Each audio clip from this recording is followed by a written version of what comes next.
Joined the team. Like, we didn't know anybody. We didn't know what was going on. We just joined the team. We got on there.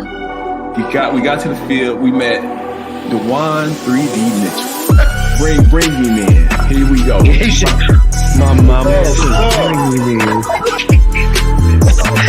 damn lifesaver. Lifesaver. 29-2 as a commander, 30-1 as an XO. I guess we can keep it at a minimum. Right. Yeah, not a problem. There's his name. Sweetest of dicks. That is his name. That is a lot.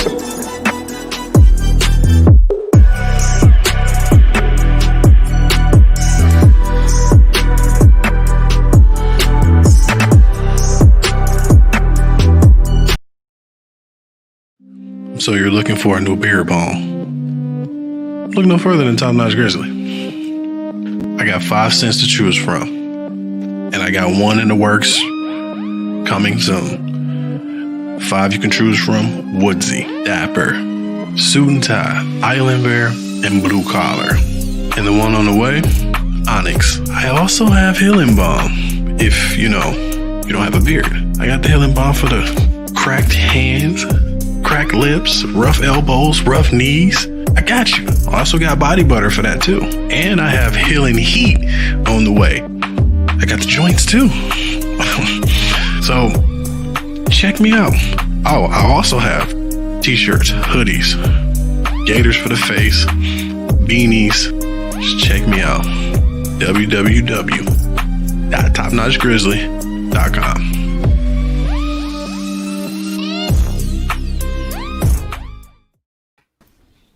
Yeah, we got sponsors now. No. It's stupid.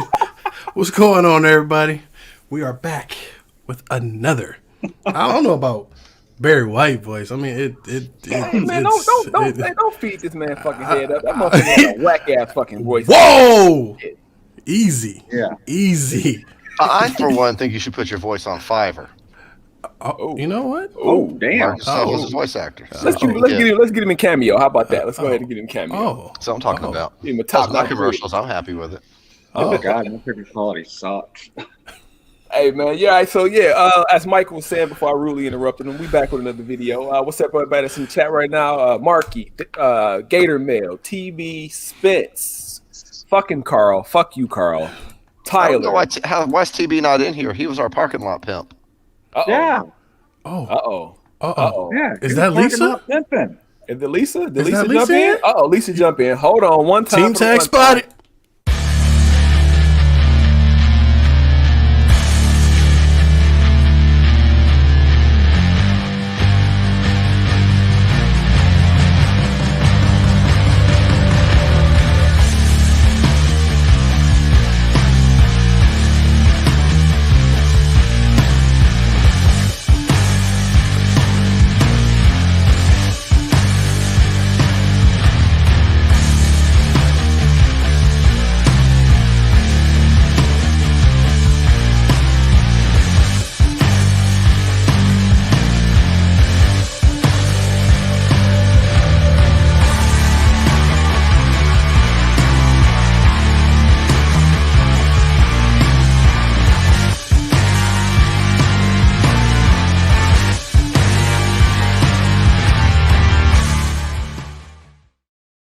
Put that up one more time. Put that up one more time, Jason. I saw what you did in the backstage. They didn't see it. I was seeing if you guys can see it. Yeah, Put that down. Put that down. All We're talking about team tags first because I had a serious problem this weekend.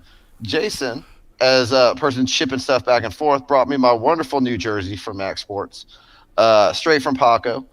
And did you get duct tape on your jersey? I got out there and I was about to have to get duct tape on my brand new jersey. Ooh. Somebody managed to find a box of Velcro rental Vulcan armband that we ended up using. Thank God, because they required armband tape, but I'm not putting tape on that New Jersey. That's not happening. I'm too prissy. And team tags, you don't have a Texas vendor, and you have to fix that. You need a team tags Texas person. Make them there. That person fronts them. I don't care how it works. Get yourself a team tags vendor. There in you Texas. go. There you Because go. I'm not putting tape on my jersey. There you go. Duct tape is the motherfucking Sorry, devil. I found that commercial to be triggering because I had that exact issue. There you go. welcome, There you If they Lisa. would have used if they would have used red instead of orange, since they Yeah, we were confused as hell because we orange had two badge. colors on our side. Yeah, Yeah, I thought you had like a green too. It was like a green on the outside too, or some shit. That was the other's team. Okay. Or something like yeah. that. But I had extra team tags. Just I with could the have wrong let you color. borrow one. Well, I didn't ask. You know, I'm not in the borrow. I borrowed the bare minimum for this game. So, Yes, you did. The game we're talking about tonight is the Texas Revolution, the Fight for Freedom, a scenario paintball event. And the context of this, for people not from Texas, is there used to be a T-Rev event. T-Rev has been around since 1997 or 1996. Viper did it for a long time. I commanded one of them. It was always a large April event series in Texas. And it went away. It became kind of vaporware. Viper wasn't doing it. And somebody else jumped in. And they started up this new series. And it's a limited paint format. So kind of just going off the top here, it was more for the MagFed players. You could play pump, but you couldn't have more than you had to be stick feed or 100 rounds. If you had a hopper, it had to be a 100-round hopper, except for one or two heavy gunners on each side. And you could only carry one or two tubes, I think. You could do pistols. We ran pistols. I borrowed Jason's Tip X. And that's when I determined that I will never again play pistol only in my entire life. Why you say You gotta that? get used to it, man. Pistol round ball, that's mag-fed round ball, so it's not good round ball. It's round ball that's designed to be under pressure and resist deforming, so it's thick. It's not great. When you only have like 8 of them per magazine, and there's 7. first strikes whizzing by the dozen, you're seriously outgunned. And that sucked. I don't want to be outgunned anymore. That was the worst, I've played paintball games, scenarios without markers many times, but that's because I had scenario weapons to make up for it. And this time I didn't. It was completely on me. My markers were off being restored. And we want to do a trivia question from last week. When you brought up markers, somebody talked up a blazer. You didn't know what a blazer was? It was a Palmer's version of an autococker evolved from that. That's a Typhoon that's missing its handle. It's basically an autococker with the ram here mounted on the side. They put the 3-way valve in here. They were made by Craig Palmer. They were custom. This particular one is number 1705.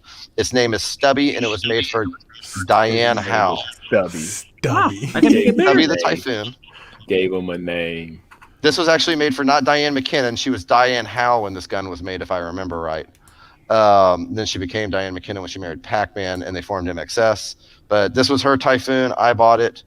It froze up on me. It was converted to Electro. So if you see, the bottom of here was cut out by Dave Henderson, Kronos of Blitzkrieg.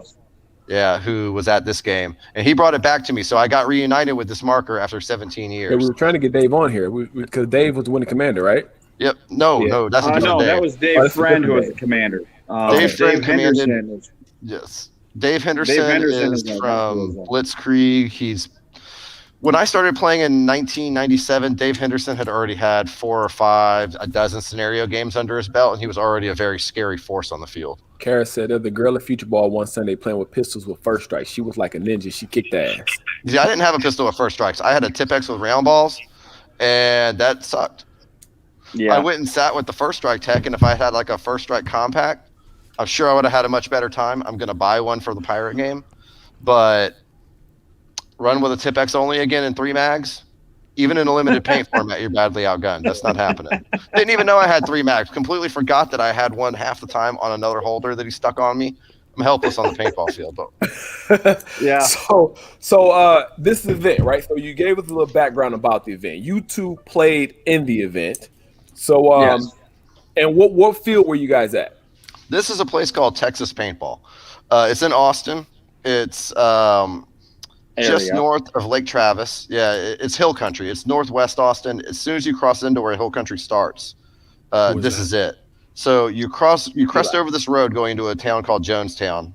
That's literally called the gateway to hill country. And as soon as you crest over, it's a crazy looking rock valleys with $1 million homes everywhere. Okay.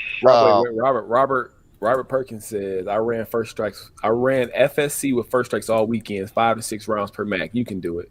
Yeah, see, I know that. Yeah, Robert Perkins was there.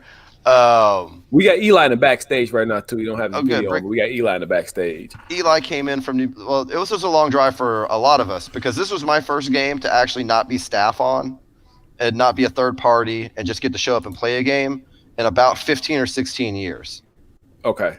And I'm old and busted now. I got a hip problem and a back problem and bad knees. Yeah. And I was hideously outgunned, and most of my equipment is either off being restored.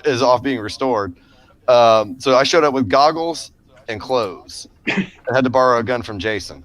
Yep. I'm gonna bring Eli in here too. So for me, it was about 3 hours. Jason, how long did you drive? How long did you drive, Jason, to get down? It was about 19, 20 hours. Shit. Jesus Christ. And look, and I think wait, are you further south in Michigan than we are?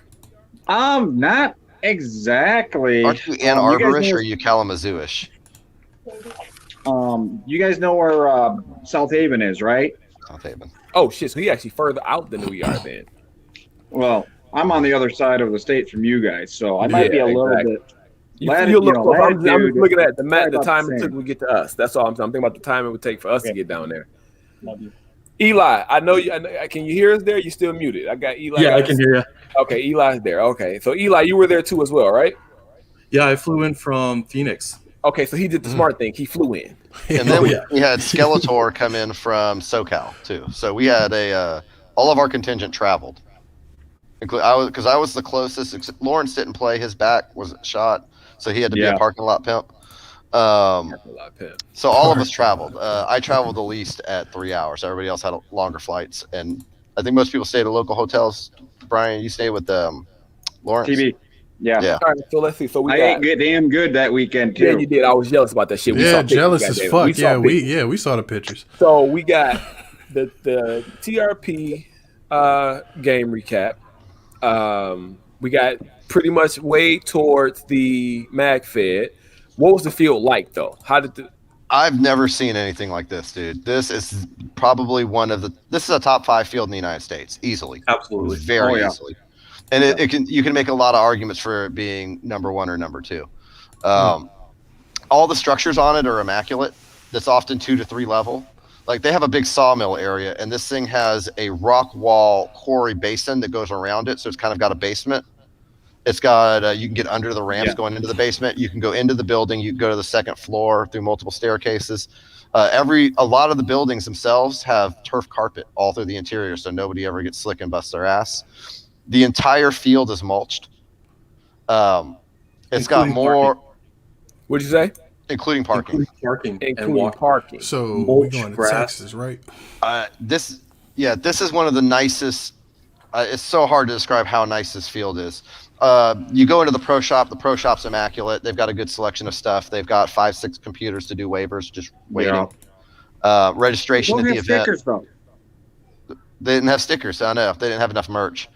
Hey, you know how much we love our merch. So they had ultra fast air fills. All that ran smooth. They actually split this game in half. So we used 2/3 of the field during the day. Okay. And on the 1/3 of the field, rec ball was played. And when it came to the night game, the whole event moved to where the rec ball was being played. That sounds okay. So let me understand. You played in two completely different areas. You played in a completely different area. At so night. Roger used asked, rec ball all day. Roger asked whether boots or cleat friendly. Which one would you have worn? Yes. It was a little of both. I saw people wearing both. Personally, I wore treaded running shoes. I wear trail runners nowadays. Yeah, I wore trail shoes. I wore Adidas trail shoes. I had great grip the whole time. I had too much grip was my problem. What about you, Eli? Some of the upper stories, I've always used trail running shoes. Some of the upper stories probably wouldn't have ran well with cleats if they're like the big. Yeah. There's too many buildings to wear cleats here. Yeah. There's too many buildings to wear cleats. There's as many buildings here. There's more buildings at this place than there is at Camp Blanding, I think, at this point. There's so many buildings here, and so many of them are 2-story that it's hard to express how wild this place is. There's a part where you go downhill, and they have a completely, you can see it on Google Maps, but they have it's in a crater. It's a fully disassembled passenger jet that is called the crash site. I thought I had a picture of that. I thought somebody sent me. I don't have it loaded in here, but somebody sent me. I think you sent me a picture of that. Yeah, we did have it in here too, where it's like a full on jet that you can play through, right? Yeah. And then when we went to the night field, they had full. They had, of course, the traditional boat graveyard that's at every paintball field. It seems like now, but they did have a full fuselage Huey helicopter. They had more airplane. Hold on. Don't go past it quick, because a lot of places we see with helicopters, we don't see the fuselage. So you're saying this place had the whole thing? It has the skids on it, the whole body. It has the whole tail cone. The only thing where an engine would be exhausting out the back, like where the engine exhaust normally comes out, they actually welded a cap and put a damn cap in it. Oh wow! So it looks like it's coming out. So it looks like it has an exhaust stack on it. I mean, are you talking the helicopter or the plane? The helicopter that was on the night field. The Huey was way over there. Upload the photo. Dagnabbit. Yeah, I'm trying to get a couple of them too while you guys are talking, because I saw some. I see I'm looking at one of these pictures with a ref, and it got like a SAM. What is this SAM thing about? What is that? I never even saw that. That was not on a part of the field I ever got to. I saw that. I didn't know what was up with that, and it might just be something they put out there for just to make it look good. Hold on. Game or something. Eli, so Eli's sharing with us right now. Go ahead, Eli. Yeah. He uses Google 3D. Yeah, so this is the area we're talking about. This is the southern field that we played on the night game. A lot of buildings, a couple 2-story buildings we had to fight into. Yeah, I mean, just you can kind of get an idea. There's a creek that ran through the bottom, and just a lot of cover. Very expensive homes lining the field, but those homes are perched up on a cliff, so you can't really see the elevation change good, but it's a lot more severe than it looks. Between where those homes are at along the whole creek at night, no problem, without getting spotted. I got one more guest coming in with us here. We got Robert coming in, the one who took these dope photos I'm gonna be showing here in a minute. Tactical Sax there Media. There you go. Sorry, I've been under the weather, so if I sound like Barry White, enjoy it now, because it won't last very long. Drop that, Mike. It's perfect. Drop that. What? Boom. It wasn't grid. See, you were premeditated, freaky fast Carl. You were premeditated. We know it was tactical Sax. It wasn't Mike this time. And just to reinforce, this was a limited ammo game. That's a huge cultural difference. Here's what they wanted to get. They wanted a mag-fed game, but they wanted more people to show up. Is what it felt like. So you could run like a 100-round hopper on a mech gun, and a couple tubes, or pretty much as many 20 or 30-round mags as you wanted, or like a pair of 100-round C mags on a first strike platform. But one thing that was interesting about it was normally in paintball culture, and especially big games and scenarios, they're like, oh, that guy shoots 3 cases a game. That guy shoots 4 cases a game. It's not relevant at all here. That's not how you judge the people that you want to decide for that. What you said is I would have been done early. Well, we could make you they could have made you the heavy gunner, and that's like the only thing that's really going to work for you. Yeah. But I already told you my strategy for this game for next year, because, dude, there was so many. They never answered my question about what happens if you jump on a grenade. And I'm really upset about that, and I am taking that personally, because I am stupid enough to jump on a grenade. I guess nobody else is, and that's on me. I will say, Thunder Bees are loud as frig. Yeah, it was a scary. Talk about that. Talk about what they allowed you to have at that event that a lot of paintball events don't let you have. Yeah, so they're throwing grenades like a motherfucker at each other in these games. They're throwing airsoft grenades. They're throwing Thunder Bee CO2 bang grenades at each other. They're throwing. I don't even know if I even saw a traditional paint grenade that squirted paint. I just know dudes saw one. I saw one. While you guys talking, I want to say that this right here is a dope ass shot. That is a dope fucking shot. Shot right here. That is. I don't know if they're on different teams. I don't know if they are. Yeah, they are. They're and you took this shot, right? Yeah. Like, did you just see it? It was like, oh shit! Like, well, that's the thing. Like, right, as photographers, we get into the angles. We get to see the game unfold, and so we're able to walk around the field and see what both sides can't individually, and it's really, really cool. No, Robert, let me add. You know what I learned from looking at your picture real quick? What my name is? No, besides that, the volume of first strikes shot versus the number of round ball. Almost everybody on this field is shooting first strikes. Oh yeah. White, talking about the white spatter. Yeah, that white versus that little bit of yellow was the round ball. Gotcha. And there was just a hell of a lot more first strikes. Like the shots that he's taking, like this is. So I like this one right here, because this is one of the situations where you say a guy has to hit a 100-round hopper on the EMEC, right? Yeah. Right. So yeah, that is dope. I mean, Oh, Robert, this is the last day, right? You took this the last 30 minutes. Yeah, so I literally played. So I paid and played this scenario up until the last about 45 minutes, and then I grabbed my camera and then started taking photos. So while he's taking photos, I'm in and out of respawn, and as I'm coming back, I hear him yelling from. He just got blasted from the other team. Were you laying down? Yeah, I was laying down. I found out who it was, and it was actually a local player, and I was just yelling, "Photographer!" Of course, I can't yell now, but. Oh, as the photographer, they were lighting you up. Yeah, well, because they're just, they'll see anything. And the thing is I was wearing my typical media outfit is bright ass orange for that reason. And because I think we also had orange armbands this time, they're just like, shoot orange. And I'm like, no. T out there on Facebook. That was awesome. Yeah. So, what was this? That's a prop that they had. This is a prop. So hold on, let's rewind. I'm gonna rewind to the beginning real quick, if you don't mind, of how this shit went for me. So, long-time player who hadn't played in a while. I showed up. I got there 8:45. I said hi to some friends, and I go get my registration, and then I say, okay, I'm gonna walk the field, and the game director looks at me at 9 o'clock in the morning and says, the field's closed. You can't walk it. We're putting out props. And at that point, I was lost, because when you look at the map, they don't tell you where the parking lot is, and they don't have listed whose bases this is, and they don't have any of these names where anything is at on the field. So if you're going to show up and try and do this casually, and it's not happening. See, it's just not. It was awesome, but you can't do this casually. You need more help, like icons for us that are simple. Yeah. And as you can see on the map, it looks like it was supposed to be a full color map, but it got printed out black and white. Like, here's how casually I played this game. Like, normally I'm a very astute scenario player, or at least I used to be. I don't know what the storyline was. I don't know what the name of my side was. I don't know the context of any of the missions I did.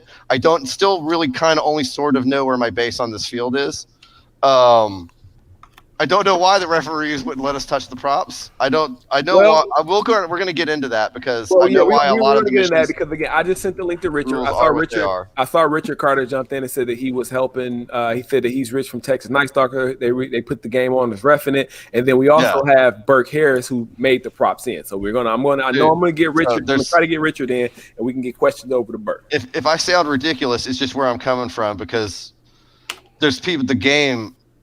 People put in so much work. You could see the passion in this game so easily. Absolutely. The referee coverage was probably the thickest referee coverage I've ever seen, and they were all perfect. You didn't even need the refs, though. The sportsmanship in this game was so excellent overall. You just needed the refs for the missions. That's Midwest people, you should be ashamed. You need to come to Texas and learn what Texas hospitality is like. Because I produce games in the Midwest, and I've been to games in Texas, and this is like the most polite, nicest, smoothest running. What's up, Marcel? Shit I've ever seen. I mean, it was crazy how well. But don't take that as the players don't push, because we are aggressive on the field. But at least the pump guys are hits. I definitely, because we'll get to where I got my nipple blown off. Oh, in a while. It's still on the field over by what is called the by the Capitol building. So what you saying? Go ahead, Eli. I'm just using this for reference, just showing it so you guys can see it. So what I wander, that map's up. I wander onto the field through the left side entrance icon. When the game starts, because the sides aren't labeled, I totally walk to the other team's base. Jesus. And the refs don't stop me. And I get there, and I find a guy who's wearing a ghillie suit made out of fish tank plastics. What? What? He was wearing a ghillie suit made out of fish tank plastics. He had like a cape of fish tank plastics on his back. And I ain't never seen that shit before, and I was really confused at that point. Well, at ghillie suit rules, you can wear ghillie suits at these games, and you always have at Viper games and Texas games that are descended from it. Bounces on it, you're eliminated. It's just all hits count. Okay, so you can ghillie up as much as you want, but all hits count. That's a normal thing here. But normally they're made out of burlap. I've never seen no dude wearing fish tanks on his back. Killjoy said fake plants. Yes, fish tank fake plants, plastic ones, on his back. I don't know if it worked or not. I didn't see his ass during the game, so let's just say it worked. All right, I didn't see him. Nobody saw him. He had fish tank Nobody. plastics on his back. I'm trying to go through. And Robert, if you know pictures you want me to pop up, just kind of you can. I mean, you can really just pick any of them. The ones that have the giant watermarks, those are the proofs. Just because I individually sell photos, so if you want to pick anything that has the smaller one, just to kind of. All right, I'll go back and get some more, like I said, because right now, like all I got is the one that I already had preloaded here. Like this one, I thought this was a dope shot too with the shield. See, that guy knew what he was doing with the shield. We had another shield guy who was just YOLOing everywhere he went. Oh, good. I think that's He's actually next to him. So right here, you got Agent Pork closest to the camera. To his left is Goon, the person that you're talking about, and then you see Scott Dunn with the EMEC. Okay. Yeah, that was nuts. And then, like, see, I got a lot of kind of like final shots in here as well. Like this one from, I guess he's giving out awards at this point in time. Correct. Yeah. So while you guys are talking, I'm gonna go through and pull some more so we can kind of talk about those too. But Alan, what you got next over there, Alan? While I'm looking. Other than having absolutely no idea what was going on, never knew what the score was either. But I know that's my bias because. Our stuff, you like to know the score. We always know everything that's going on, and that's kind of where I've been coming from lately. And if they had tools, you would know what was going on. But they're working with what they know from playing Viper games and stuff, and they've learned and want for their own stuff. Because it feels like a bunch of people culturally, and I could be a little off, but it's like these are all people that have been playing Viper games for years, and they want more. But Viper's not going to give it to them because he's got his formula. Yeah. Like there was a big difference between the way they did their missions. So the reason the field was closed is because they put all their props on the field ahead of time. Because at a Viper game, when Viper walks on the field with props, all you do is follow him and pick it up where he drops them. I mean, right? Yeah, it's a chronic problem with this games. Well, they also taped their props that say you can't touch them, right? So why I don't understand why you would do both. I don't understand why you would precede the field and say you can't touch them when you could have just walked them out there and said, if somebody follows you, say you can't touch this until you get the mission for it. Because you wouldn't have had to close the field earlier, and then people that are just showing up that were new. Because I wasn't the only person they had people there that was like first-time players and stuff. So I know that there was other people who didn't get to walk the field and didn't know where the hell anything was. And there were Viper players that were going out and they were just grabbing the props and bringing them back to base. Yeah, because they've been trained to do that for years and they can't help themselves. Yeah. I mean, in any scenario, even if you send out the rules months in advance, you go over the rules before. I didn't read any of the rules. Still are going to have people. I didn't read any of that shit. Oh. So the way that MagFed Society incentivizes and tries to work on that is they do a rules, and other groups do a rules quiz that's worth points to see if you've actually read it. I've been thinking about building it into our game apps. I do check who reads the rules and at the percentage of players that read the rules, and it's more than people think, but it's still not good. But more tools, it's a pretty easy fix for that. Especially once you switch over to like virtual props, because then people can't follow the game director out. It's an easy fix for that. So there was a kind of a disconnect in the way that the missions work, though, because when you do stuff that's based on what Viper did, Viper's only goal is to sell you paint. Like that's what his business is. So his missions are designed to put two roughly matched groups into the same place every 15 minutes or a half hour or whatever he's doing now. Frank, yeah, we probably will have an achievement for reliably reading the rules every time. That's a good idea. So you like that one, huh? Yeah, there actually, Marcel, turns out there actually are rules. See, I didn't really bother to read them, and normally I'm more responsible than that, but I got the gist of it. You know, armband tape's mandatory. Don't overshoot people and do whatever the piece of paper says. Scenarios aren't super complex. How were they on Called in Trouble? But the problem was, on the way the field was, you had a choke point that broke out across the middle every time. And a kind of a stagnantly moving line because it's not that wide. Because of the way go ahead. Where is he talking about? Right across from Lingwood to Texas Capitol was generally because Permian Basin was a mound field, and I could sit on the corner of Permian Basin with a pistol, and I did for about 20 to 30 minutes on my first spawn, just watching a corner bunker to make sure nobody came down the tape line. Okay, hold that thought real quick. I'm gonna bring Richard in so that you can talk to him because he was one of the ones that put the game on. So let me go back down here, bring him in. There we go. Hey guys. Oh, hey dude. What's up, Richard? What's up, Richard? Hey, Hey, but just to make it clear, I helped with the game, but I wasn't the key players in the game. But I was definitely involved in props and reffing, and so yeah. It was a well done game. Sure Bert and Christian were the brains and the hard work behind the whole operation. I might sound critical. It's just I grew up playing these games, and there's people that have had way worse first. This went really well for a first run. This went so well for a first run. Yeah, it did. Well, you know that we all have people who have fallen on their face so bad. Right. Oh yeah. Well, we all have years of experience. I mean, between all of us, it's 20 years or more. It's a lot of us have played for a while. We played many of Viper games and all Texas games, so we know how they go, and we just wanted it more challenging. Yes. Bert is like the MacGyver. More story, more props. He has all the crazy complex props.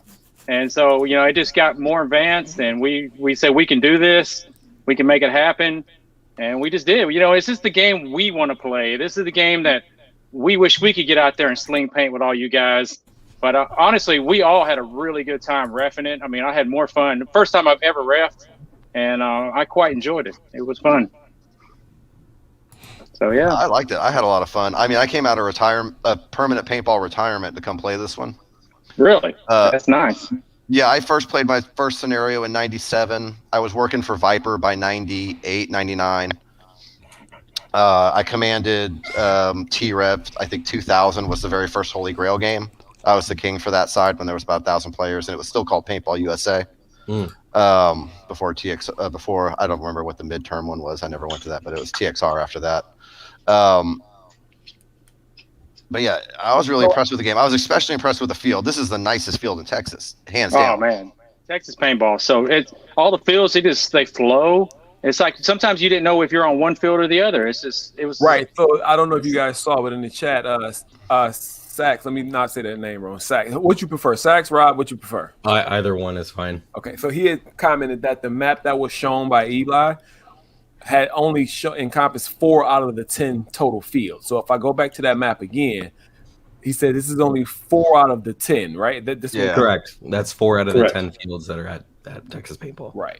And people call them maps now too. That also blew my mind. They were like, they're on the next map, and I was like, what the heck is that? It's funny because you go to some places and they say map. It's not a map. It's a field. So it's like, I mean, I guess it depends on where you are and what you want to call it. I knew what they were talking about, but it did kind of make me pause and laugh for a second because it's like, damn, times have changed. I'm hiding in this damn mound and these things are whistling over my head. They didn't have that. They didn't have that back then. And when I'm producing out in the Midwest, nobody's shooting first strikes at me. So that was a brand new experience. And I can't say that I enjoyed it all that much because that shit sucked. Sherwood at first strike friendly. That's sure. Yeah, but nobody's shooting them at me because I'm the game director. Right. Or I'm reffing, and I'm standing next to people getting shot at by them, but they're not shooting me. This was something else. This is the first time people have actually sent first strikes at me in anger. Yeah. You sound like you didn't like that one so much, right? It was all right. I mean, they hold the energy. That's no joke. See, that's why. I mean, once I finally got hit by one, I understand where people are coming from when they scream, "Oh my God, it lacerated me." It didn't lacerate you. That's what it's like to get bunkered. You just play really far back. I don't know if you can see. That was first strike right there to the knuckle. In the knuckle?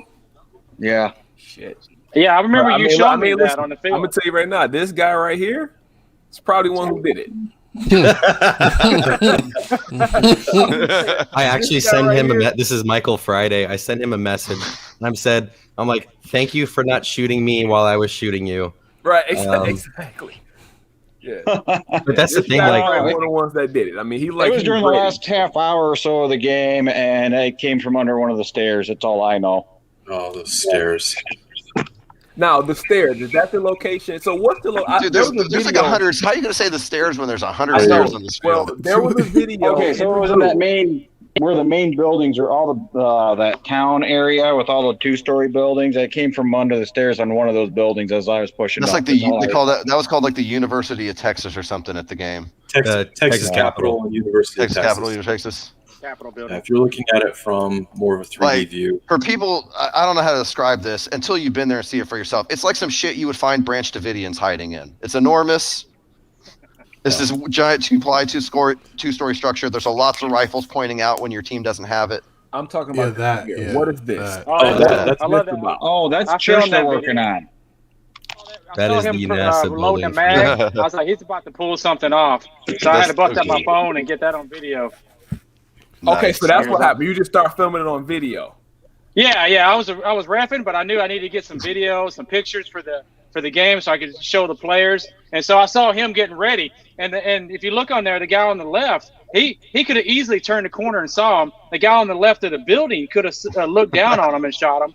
And then Bert had a GoPro, and he was using that GoPro to film it. And then so he on our Facebook post, he posted the video of him filming it. And they were all looking at the bomb, so they weren't guns up. They weren't looking at the doorway. Yeah. And they were just like, "Man, this bomb's crazy." It's all beeping at them, and they're trying to figure out how to cut the wires. One's reading the manual or the like the little cheat sheet, and so yeah, that's what happened. And all 5 guys, man, he took them out with 1 20-round mag. Yeah, I do want to express that because we've been talking about getting like a large Midwest group to come down to this next year. So for the people watching, I've seen a lot of games. I make the crazy high tech ones. Just the standalone props for this game are probably some of the highest quality in America. They don't give it hands down. When you're going to all the slapstick fest, they don't give you props this quality. The props are way higher quality than slapstick fest. So Alan, for the person like myself who actually I've built my own bomb, I've built the domination box like by myself. You know, me and you talked about that. Yet to Like, use. Yeah, that we've yet to use. If we sprinkled like I some cocaine on you and then locked you in a closet for 3, 4, 5 days, this is what would come out. All right, there we This go. thing is There we go. This thing is nuts. It's like, And he made 2 of them. okay, you know what the hell is that VR game where one person wears the goggles? Don't something where everybody dies. Some shit like that, right? Yeah. The game Don't we blow up or played. something The like game that. we playing, Mike. The game we was playing that one night. Yeah, there's a VR game where one person wears goggles and the other person reads them instructions of how to defuse a bomb. Well, they've created the real life version of that. Yeah. And that's one of the best mini games I've seen. We already have a list. Using it for us too. We already have a list of things that we're going to improve. We have we've been talking about it. It's the next game. We're taking the bar and you ain't gonna be able to jump over it. It's just gonna be so high for a game. I'm not gonna lie. I ahead. was in there in one portion with one of the bombs, and you hear it beeping, and you're just like, "Oh shit, we got to do it!" But at the same time, there's a lot of information that needs to be relayed back and forth from command, and I'm sitting there like, I just want to shoot people in the face. Can someone else do this? I mean, it's just so much fun, and I will tell you, it was nerve-wrackingly awesome how well the props were put together. I'm sorry, my voice is coming in and out, but that's all right. Yeah, that's what he said. Well, no, I can easily say. I mean, this is the highest quality production in Texas as far as game quality. I mean, none of the other producers are going to give you anything like this. They're not. They're going to give you sticks to run out and push. But Yep. When does this game happen? Exactly was it. Yep. Keep talking and we won't explode, Mr. Harris. You're correct. When does this game happen? Every year? They are. We're shooting for pretty much the same date, same close date. We hadn't hammered out a concrete date on the next game, but it's going to be the same month. So what it sounded like is that we're going to we'll Texas. Have to take a trip. We're going to Texas. That's a preseason game. Yeah, we're not only looking. that, the weather was 65 high, 45 low. Man, we got so lucky. It was no wind. It was flawless. Praying, and the Lord listened to us. He answered our prayers, and we were very thankful.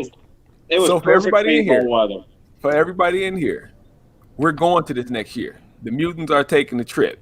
If you guys wanted to go, let's get together. Let's get something together so we can come down from the Midwest and play this event. Well, who's commanding?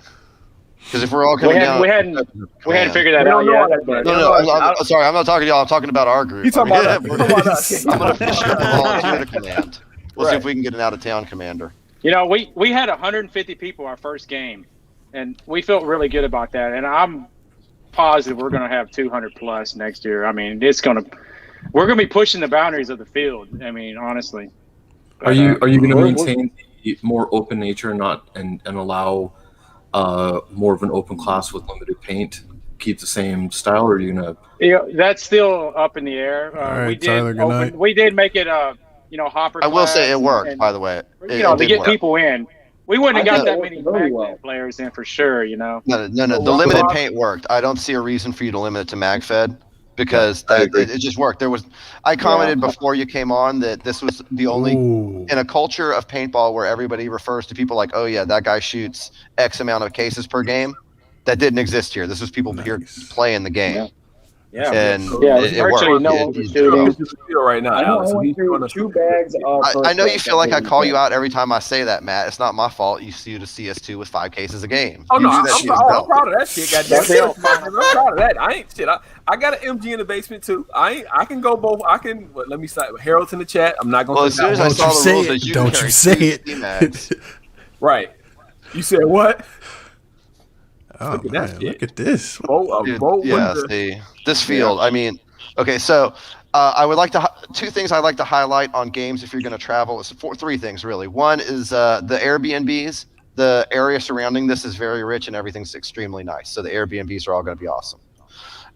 2, the food's awesome. It's Austin. There's tons of Nashville hot chicken. There's 4 different hipster chicken places within 15 minutes of the field, along with 4 food parks. So that's underground. And that was just me going down one road. I'm sure there's just as many going the other way too. Austin's got great food, great hotels, great everything, and it's right north of Lake Travis. So if your team was like, we're going to stay there an extra day and get a boat, and you could take a yacht down the lake if you wanted to. I mean, it's Austin. Yeah, you really can, right next to the field. Austin's a crazy place, and it's awesome. Hold on. What is this? Did you play this? I never even made it to that. I don't know what the hell that is. I don't think I made it to that either. Where is that? This is in town. Yeah, This that's is, a town. Yeah, so this is on the backside of. Beforehand, the other pictures. Oh, that was Vietnam. That was the night map. Okay, I played that. Okay, You did. You just didn't see it all. I walked it. I didn't play it. I got to walk it, but not play it. So my day ended. I made about 3 runs. I got to play the right tape a while on the Permian Basin. I got to play the left tape, and I went all the way down to Terralingua Ghost Town, and I led that a bit with my pistols because I was expendable. And then Jason Bryant and I got to the front of the Texas Capitol, and we had one of those ridiculous scenario moments where we had him and I on the front. We had the shield guy to our front right bunker, and he just YOLOs for no reason and gets his ass shot off. He just gets up and goes. And then there's 5 guys on this long bunker behind us, all shooting over the top, way out of range of everything, even first strikes, just shooting relentlessly at nothing. So we had to make the move on the Capitol, and we both went at the same time because there was a guy on the second story, and that guy saw me, and that's when I lost my nipple. And it is still somewhere at the Texas Capitol. Was that your second run with me, or was that? That was my third run. That was my third and last run because I hurt my back, or I twisted my back. Once I got off field to go get more paint, and I twisted the wrong way, and my back started to slip out, and everything stiffens up. And at that point, I'm done. I can't really play anymore. Oh, I know that feeling. Yeah, me and Grizz, you got to carry us off the field. Do you take photos out of anywhere else, or you stay in Texas? So I've taken photos in Texas, Oklahoma, Louisiana. I haven't gone further north yet. But yeah, if teams want to hire me to come out, I'd be more than happy to play one day and take photos the second or work something out. That's noted. It's noted. It's noted. It's noted. It's not that much. It's noted. Now, as far as simulations went, because they're kind of from the Viper lineage, they had a medic. The medic thing was a little. After I saw it, I was like, I'm not going to volunteer to do that anymore, because you got to drag the people to cover, and then you got to rub the thing on them, and then you got to get white duct tape, which immediately spawned the meta game of who can use the least amount of tape to cover each wound. And if a dude got shot by Matt and he's got fucking 8 paintballs from his knee to his neck, you got to put 8 pieces of paint on his ass, or 8 pieces of tape on him. So you're over there taping this guy like you're shipping him by UPS. Per shot? Oh, it's per shot. Yeah, per break on him. You're trying to wipe it off and Band-Aid his ass. And then after you Band-Aided him, you got to give him a good rub. You got to give him a way too friendly rub. So yeah, we talked about the medic thing quite a bit, and we just wanted to change it up with the 10-foot rule. That I felt good about that myself. You could grab somebody in the open shot and drag them 10 feet to a bunker. It was pretty cool. We really don't have nothing to do with Viper FY. I know. Burke Harris, let me frame this for you. The way I see it is a lot of people in Texas all started playing Viper games and grew up on it. Yeah. So that's kind of where our rule sets all come from. And if you want me to explain like why you have to use an 8-inch barrel in these rules, it's because Lawrence Wright used to go around the paintball field with a 2-inch barrel, a little stubby fucking barrel on his necklace, and go and tag people. So all the rules on here, I was there before they were made. I'm the reason why the helicopters became a fast rope. I'm the reason why you didn't have helicopters on sticks. You might not know it, but I'm the actual reason. because we resulted in the GSRP being that fucking thick and nobody liking it. Jesus Christ. Yeah. So the good thing about reading through the rules for any scenario, you've got to read them to understand the content, what's there and what's not. And so, Burke, sorry, man, but I'm the one who told the medic that it doesn't say that the medic cannot heal him or herself. That was me. And That even confused me. I love it. Because I was like, it's not in the rules that it doesn't say medic He was cannot. getting hit in his side. He's like, he's getting whelped on his love handle. Oh, I got it, man. What are you doing, Blair? I'm healing myself. I'm like, no, you're not healing yourself. And I told him specifically, I said, if anyone asks, you tell them it's not in the rules. It got to be in the rules. You know, That was one of the things. 7 pages, you could use smaller print and bring it down a little bit. 7 pages, bro. I didn't make it through this. But to be fair, the last page is the challenge. The challenges were cool. They had a 100-yard sniper competition. They had a 2-man tournament, and they had a 3-man CQB tournament. Yeah, built into the game. Hold on, that's where the sweet prizes went. If you got into that, we wanted prizes where you had to work for it to show talent. And, my bad. You know. By the way, if anybody's wondering, the team is Texas Night Stalkers. You had a. Just give a shout Texas out to them. Night Stalkers. Yes. Oh yeah. Right, Roger. So the reason why we were asking to Sax, where you going? Because again, we got super games coming up, and we were asking. We're seeing. That's why we were asking you came. How far up you came? We got super game Indiana, super game East Coast. What other big? I mean, I'm originally from North Carolina. I've always wanted to go back and play, like Fulda and stuff, but I'm just not sure how everything's going to be with COVID or whatnot. We all in the same. Yeah, we all in the same boat. So shameless plug, of course. I'm commanding the red side for Super Game East Coast. So if COVID's fine and you guys want to all come out there, that's not what you need the best players for. Well, I'm getting there. I'm getting there. What I need is my biggest one. I was gonna wait till we were done till we got there. Before I hit them all with that one. So again, since we already talked about it, now another shameless plug. I'm commanding the RTT event at Sherwood Forest in October next year. I'll be screw you, Jason. And, having all you guys come up and play if that was in your area. I've got to bring RTT to Texas so they know what the hell you're talking about. You guys are open to do in October. I get that. So if you guys help me win, I get that. Well, let me put RTT in a nutshell real quick. So the Texas Night Stalkers are actually one of the more advanced teams in America. They have their own ATAC server, which is the Android Tactical Awareness Kit the government gives out. It's really hardcore location sharing if you know how to use it right. It's the military grade version of Warlord that we use. Understood. It's working good for us. So for the Night Stalkers, I could put you I could put a real-time tactical game at Tanks or Texas Paintball, and y'all could just go play it by yourselves, and you never need referees or anything, and you get a complete scenario game that never ends.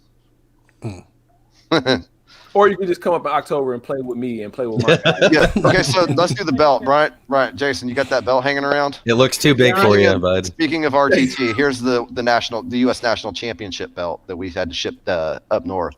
I think you'd eat some more so it stays on. Right. And Bert said, "Who the hell told him we got a server set up?" Burke Harris, I'm all in your business, bro. He's on top of that shit. I mean, I just found out about that now, so that's pretty cool. Right. Then he said we tighten up our contact. You guys got leftover duct tape from the scenario? It sounds like you need it. Exactly. Duct tape is not the devil in this case, right? And then I got invited to come chat with y'all about it because y'all are one of 5 technical teams in America. I mean, it sounds dope. Like we're looking forward to. So again, I mean, that's why we wanted to have. So for you guys who don't like I said, we're a Michigan Midwest team. We're a newer team. When we heard about this event, we heard they were going. We were like, okay, cool. This is our second show back this year. You guys, we like, let's do it. I mean, you guys don't know who we are. We didn't know anything about it, but it was like it sounded cool as shit. I like the way the prop look was dope. What harm could it do to have you guys come on? Yeah. So if you come to Texas, we advertised the hell out of it too. We promoted that game big time. I mean, all of us. If you're into paintball, you had to catch wind of our game. That's for sure. Yeah. They tried to get us down. Yeah. TV and Lawrence was like, listen, I know it's last minute for y'all, but you need to come down. Yep. Yeah, you wouldn't have regretted it either, dude. And You would No, not. you would have. This- You would have had an amazing time. I the know I game, did. the game was I good. wanna It's go put back. on by people who know what they're doing and have a good background and scenario to begin with. correct. Dude, I can't even wrap my head around how good the field is. It's It's a beautiful something field. else. To piggyback on that, the field is a lot of questions. Players for this game who had never been there before. A lot of them were asking, "Man, like, what's the mud situation like?" And I'm like, every field except for 2 are completely Zero. mulched. So Yeah. you have no, Yeah, there's they had- literally no mud. 500 tons of mulch. That is crazy. Jeez. And then they're so helpful. There was a big open area, and they made a mulch field out of it. I was like, crazy. They just got out there with the bobcats. Yeah, it was big mounds and snakes. I was Yeah, so like, it became you the gotta Permian Basin. I played there, and I had some of my most fun the whole paintball game, I had fun in that despite area playing too. pistol. I'm not doing that shit again. Yeah, Yeah, we I had was the the, shield player in the second story of Capitol, going woo, headshotting. Did any of y'all get on that turret? The double-handed. I didn't. No. I didn't, but I saw people getting on Red getting on that turret. Wait, whoa, Yeah. hold on. We We're had not gonna walk pods of past paint Right. laying Yeah. that. around. We're not gonna walk past that as if that wasn't something big. Say that again one more time. Come back. That's a Okay, I'll What? sum it up. They had a Okay. giant fucking welded double Titman turret that was looking at like the Yeah. front of the Alamo for cover fire and stuff with 2 big hoppers on it. In the limited paint game, it has the potential to be really useful if you get somebody on it at the right Paint time. in there, and we had bags of paint laying around next to it, and pods of paint So I scattered didn't even about. see that. I would have jumped on it if I saw Made that. sure you had free paint for that gun. I will say, fucking nuts. I was so serious about coming out of retirement for this game, I actually went out and bought contact lenses. Went to the doctor, got contact lenses. First time I played with them since about 2002. Worth every penny. I actually got to see what was shooting me for a change. Nice. I'm glad you got some contact. Yeah, You can see the first strike fly by. Jason, this is mostly directed to Jason Bryant. Jason, you got to learn to touch your eyeball, bro. You're just gonna have to do that. You're gonna have to suck it up and touch your eye. Hey Jason, Jason, don't do that. Don't go back. I got clip-ins in my motherfucking goggles. Right. Don't do clip-ins. I didn't even. This game was so flawless that nothing fogged. You didn't need X fog. All I did was run new lenses and events, and everything was crystal clear the whole game. It was amazing. Yeah, the humidity was very low. I mean, the weather. I mean, like I said before, it makes and break everything. You know, it ain't paintball without bad weather, but blessed with that weather. I mean that's dope. I mean for me that's perfect weather. Again, for you guys it's probably perfect weather because y'all in fucking Texas. 65 up here is fucking joy. All right, I'm just saying. 65 Definitely is fucking fucking is. It was beautiful. Definitely is. Well, they did have to deal with my advanced party on the Sunday prior to the game. Who? Oh, I will. Oh, I do Yeah, we have did one. have little snow the snow. previous weekend. Oh yeah. I'm coming to the end of my Oh, review. yeah, it was and we can get horrible onto the what week Jason before. did. But I will like to give one big shout out on what they did with negative points for judge punches. Because in scenario 10 history, points. judge punches are a slap on the wrist for being a hothead. When it's worth points, you get a lot better behavior. Well, I mean, And but this I game would- had flawless behavior anyway, but I'm a big believer in Nobody- point penalties. Everybody Mike, was. don't I do didn't catch hardly any. I mean, I didn't catch anybody cheating. If somebody got hit, they got there hit was in their mag pouch or on. This on their game scope. had like 3 times more referees than it realistically needed for how the So, Richard, quality let me of the ask you, players. what's The your take referees on could have all. The causing referees should have just trouble? split up and gone and played.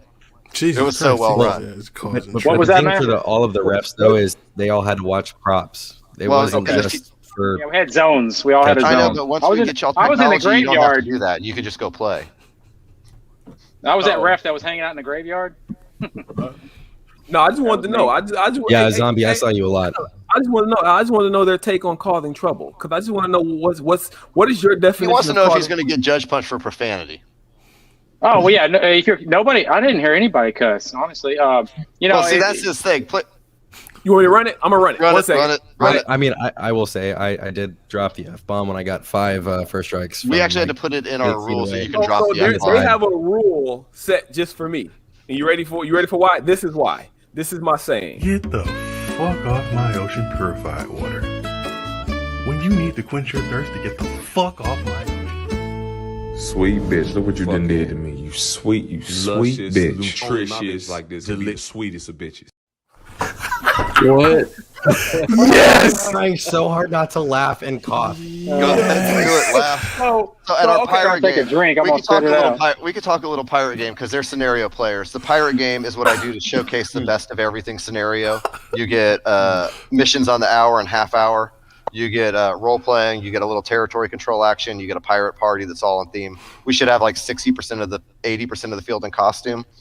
So everything you like about scenario games is at this one. It's going to be wild. Oh yeah, so they had to write a specific rule in there for potty mouth over here for me because so I began saying basically, you know, I shoot somebody and it's all in love because I will say it and then we can walk off together. Hell, it's not that big of a deal, right? It's just this part, you know. For me, it's just the same. So I'll tell them get the fuck off the field, right?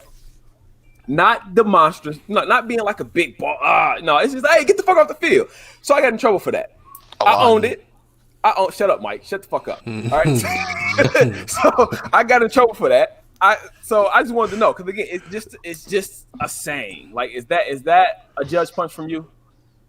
Honestly, I'm pretty laid back. You have to be really, you know, like with the little kids, Dude, and I mean, not for me, but you know. Well, he's got kids too, so he knows better. But I mean, you'll definitely hear me go language. Okay, and I'm okay with that. Crazy with the cuss words. If you give me the warning, cool. Yeah. You know what I'm saying? Yeah, straight up. Yeah, this is my first game ever ref. Just warn him before he walks on. I've been playing paintball since 2000, and so I've only been judge punched once, and that was a total mistake. So I mean, and I think we gave out. I'm not even sure the number, but I think it was like four or five between everybody. So it ain't like we were just trying to go around and upset the score with judge punching people, you know. It was a really good game. It was very solid. The only difference is because of the technology. Show the tags. When you punch somebody with ours, it shows up on a loser board, so you get the names messed up. Constructively, what do y'all see that we can improve on? I mean, what would you've got a basic content delivery problem that all scenario paintball games have because you're trying to get content to 75 people of what to do. Right, and you're limited to giving it on a card of what to go do and have a referee there waiting for him. And the only way to mitigate this problem is to use the technology. So, like the stuff we're working on is called a scenario engine. So anybody can make any scenario game ever and cut the referee needs by about 80%. And you never have to find a referee at our game. So if you have a take and hold, classic take and hold mission, or go find a prop, or go interact with a prop and do a mini game, it's all usually done through a mobile device. So you don't need referees. But so if you have your giant bomb prop, that's pretty awesome. We would just add Bluetooth or an IoT board to it, and we would connect it to our server. So we would know when somebody was messing with it, even if a referee wasn't there. Yeah, we have talked about that. So yeah, that's what we do. That's our specialty. I would say that was the only thing I would change. Otherwise, y'all are on the right track. Y'all are building an awesome game. I think we're gonna make some better quality maps because everybody took that please map do. off. That is a good one. This is not good. You need to label exactly what color the bases are.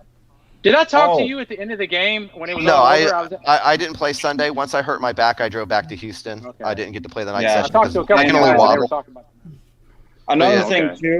Another thing too is for your objectives, maybe go out and label exactly what they are at the just objective. copy the map, circle it, and staple it to the objective on a laminated sheet, and then don't close the field on me because I wasn't the only person who just showed up and didn't know where the hell anything was. Like it took me 10 minutes to know I was in the Permian Basin while standing in the Permian Basin because nobody could confirm it for me. Same here.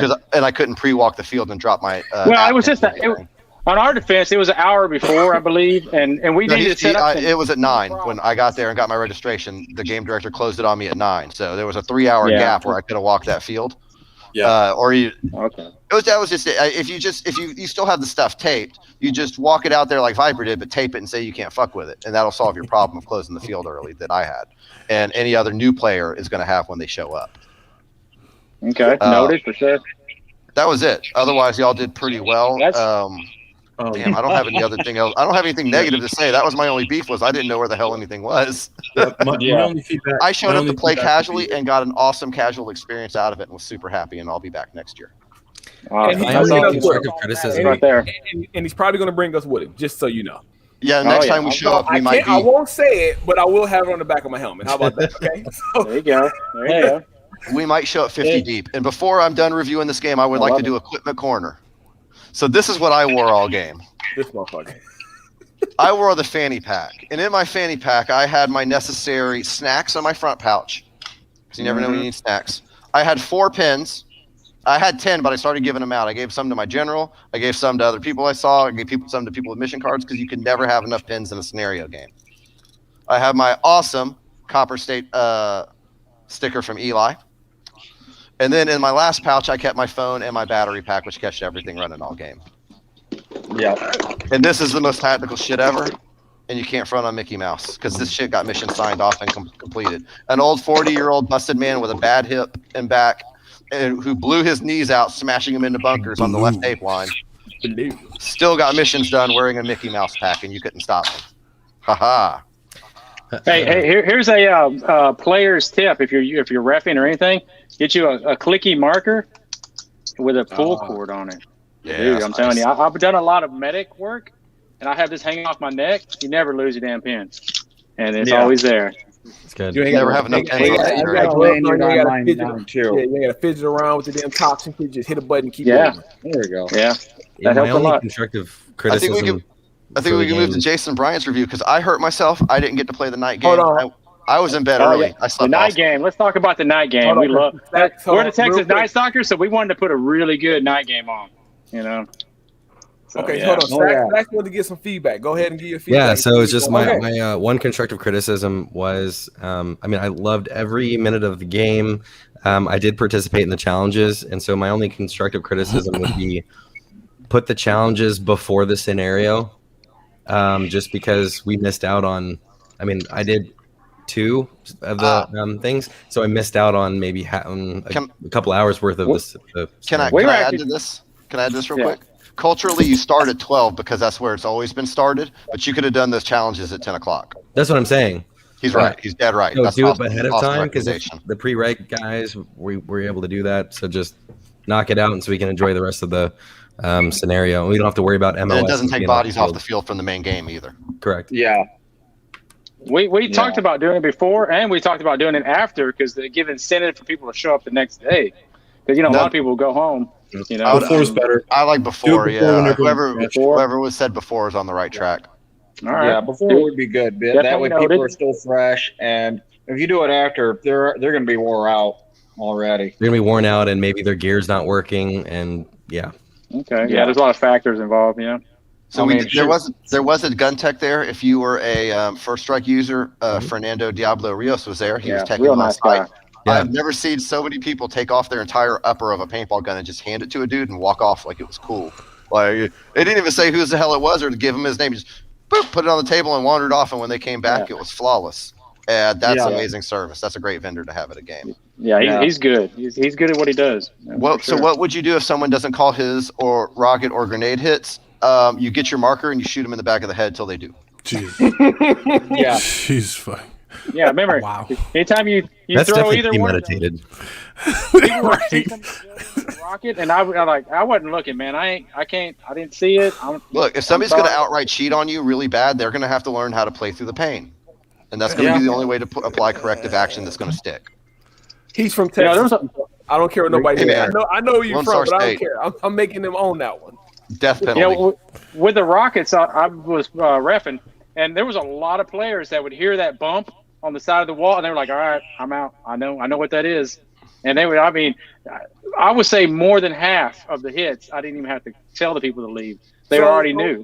They knew. To that point, like when we have it here locally, right? And again, Brian, I know you play a lot of games Midwest with me as well. Like, we kind of do the same thing when we hear that thud. It's like when you hear the loud noise, you listen for the thud. If you hear the people who have played scenario and know what's going on, they do kind of just be like, yeah, exactly. They kind of know and kind of walk on off. But if you do have a lot of people in there and they just standing around and you looking at them, what the hell was that? Like they look like, what the hell? Because they don't know. And it's like, because, a lot of scenarios don't have a lot of seasoned players. And it's like they don't know. But like you said, for that type of event, I'm pretty sure everybody there was more so of a seasoned player, so to say. Because, I mean, Mag Fed is not something that a novice is jumping right into. You should. Exactly. It was limited paint, though, because you could have been anything. And let me say some of the pump players were the best players on the field. The guy, if you saw a guy with a pump, he was going to put a round ball on your ass real quick. I mean, I actually disagree with that. I think that MagFed tends to attract more newer players. You think so? It is. Yes, definitely. Definitely. Absolutely. Because that's the thing that's happening in Texas, because they're starting to supplement rental fleets with an upsell to a MagFed setup. Oh, the kids are loving it. So you put them on that 43 caliber jelly ball under 10, and then you put them on a MagFed upgrade because their mom's like, they'll hit their mom. Mom, I want to shoot the thing that looks like it's from Counter-Strike or whatever the hell they're playing, or Call of Duty. And mom gives them the extra $10, and the kid stops crying, and they get out there with their MagFed, and they don't shoot as much paint, but they pay more for the paint, so it doesn't matter. Yeah. Skill level, aggression across the board. MagFed tends to be on the lower level of that. Having said that, Texas had some serious ballers, but mainly the boys. Yeah, Eli's right. I will say a lot of the play on the field did feel like Texas Airsoft, as far as playing with early versions of like Odyssey or the Texas Rangers, where you would have a 40-man people who all had a 1,200 rounds on them, and they would just come through as a wall of paint. It was a completely different feel when you're playing limited paint. It's just not there. Oh, yeah. If they don't call the hit in a tech scenario game, you shoot them in the back of the head till they call it. Same answer. Same fucking answer. Same thing applies. All right, you guys were talking about the night play, right? So let's hit on that real quick. Yeah, the night play. Night play. I went out there without NVGs. The rest were all out there with NVGs.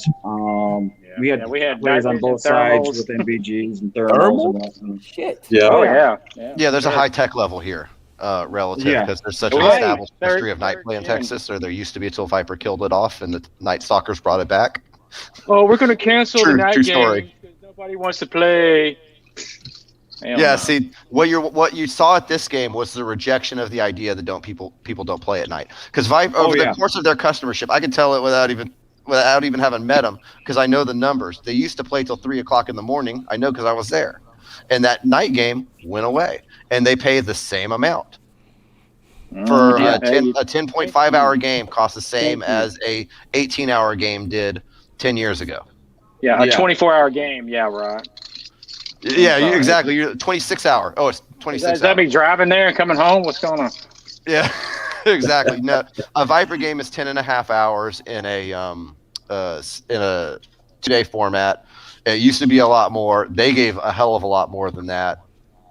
They had 3 good play sessions, and it was pretty good. You could even roll back your start time till 10 a.m. if you wanted to, and be like Legends and get away with it. Yeah.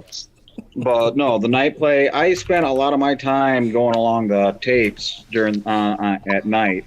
And then I was one of the best parts for night play. One, I put on that Tyvek suit and the gloves, and I was looking for that neurotoxin prop. Couldn't find it, but it wasn't worth any prop based. It wasn't worth any points, though, fortunately. It just gave us a free strategical ordnance to use later on down the road. And then I forget which building it was on the night play. It was kind of had a tower with sandbags around it. I got in underneath the stairs, and I was sitting underneath the stairs.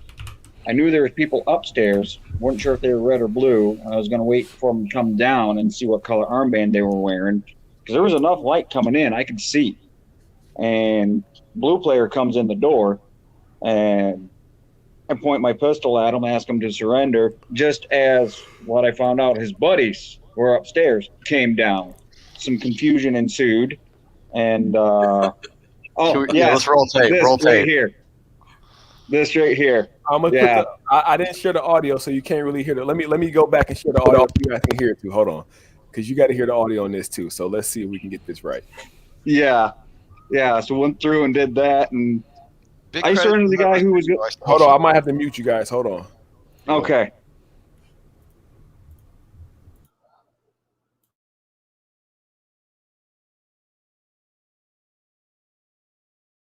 Okay, you're good. What team? Surrender. What? Surrender.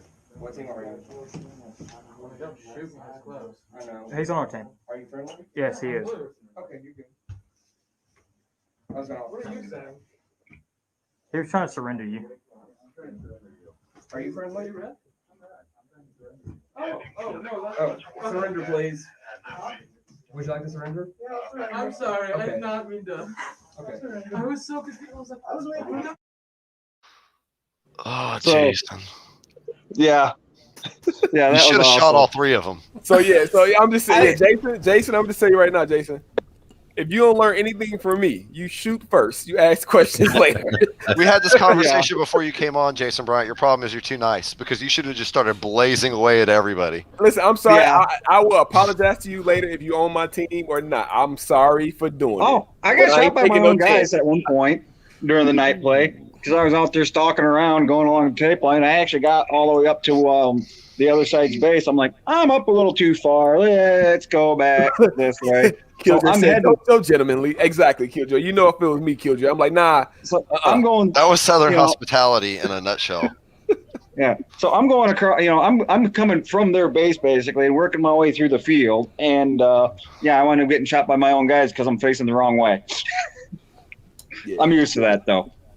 So, Jason, on day 2, were you the one that went to the Capitol building and then I rushed you with the shield and you were trying to go down the stairs as quick as you possibly could? I don't know. You were. Wait, Rob, were you blue, Robert? No, I was red. Or No, orange. I was red. We were all red. Oh, all right. Yeah. We have no blue you- perspective. The blue general was invited to come on. Dave Friend, he has not made it for whatever reason. So before the game actually started, Dave Henderson Kronos told us who was going to win the game because when the red side marched out, we didn't know what the fuck was going on, and when the blue side marched out, they were really organized and they went out quick all together, like they had all their stuff together. Yeah. We didn't have our stuff together, and it kind of showed. So when the game started, our whole side did a breakout. They were fast. Our whole side ran out, and then they all came back, like within a minute. Yeah. So before we go to Alan, since we're kind of talking about like the happeners and that, go ahead and explain this. Oh, this is our heat map. So the first thing that appeared was Jason Bryant walking the map on Saturday, and the rest of this is our Saturday and Sunday play combined. You can see everywhere we hit over time. Whoever had the most gas. Yes, at the very first streak across the middle, you could see me actually walk to the enemy base by accident.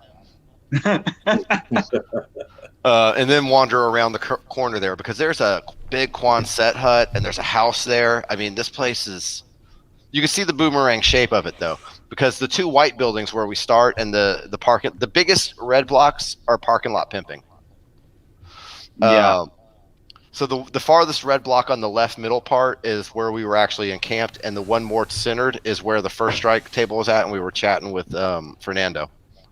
To the right of that is the only speedball field they have set up, but it's all nice. It's flawless. They have something that other fields don't. Other fields, speedball areas are all made out of, like, I found it at a high school being ripped out turf, and it's kind of mismatched and hacked into place. When you look at it on Google Maps, it doesn't make sense.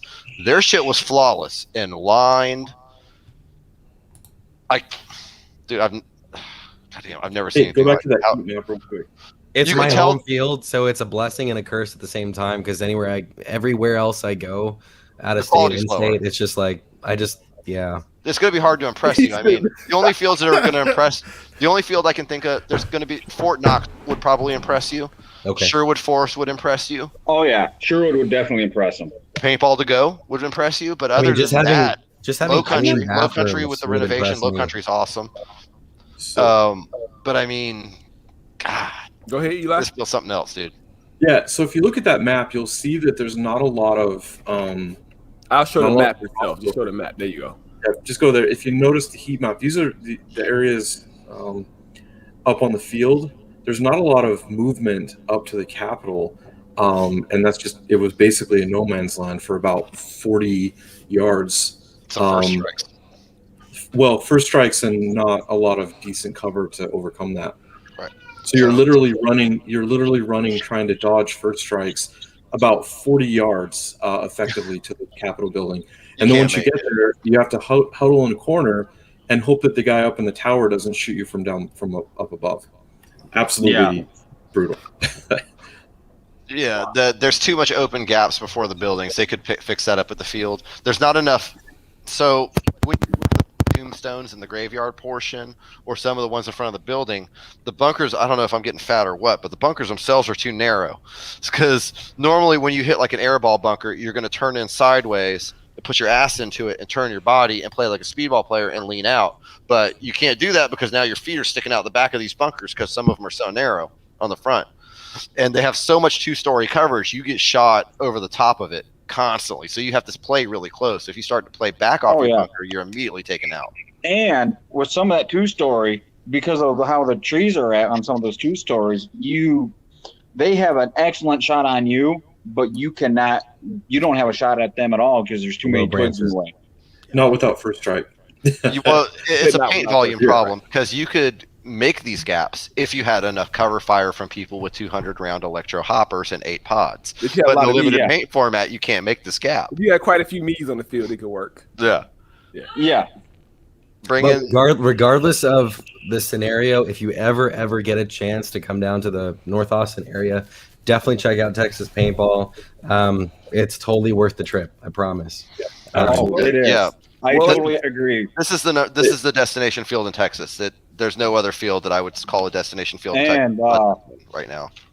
I mean, there's good fields here, but this one is something else. I've never seen anything this high quality. Yeah, it's worth going just for rec ball.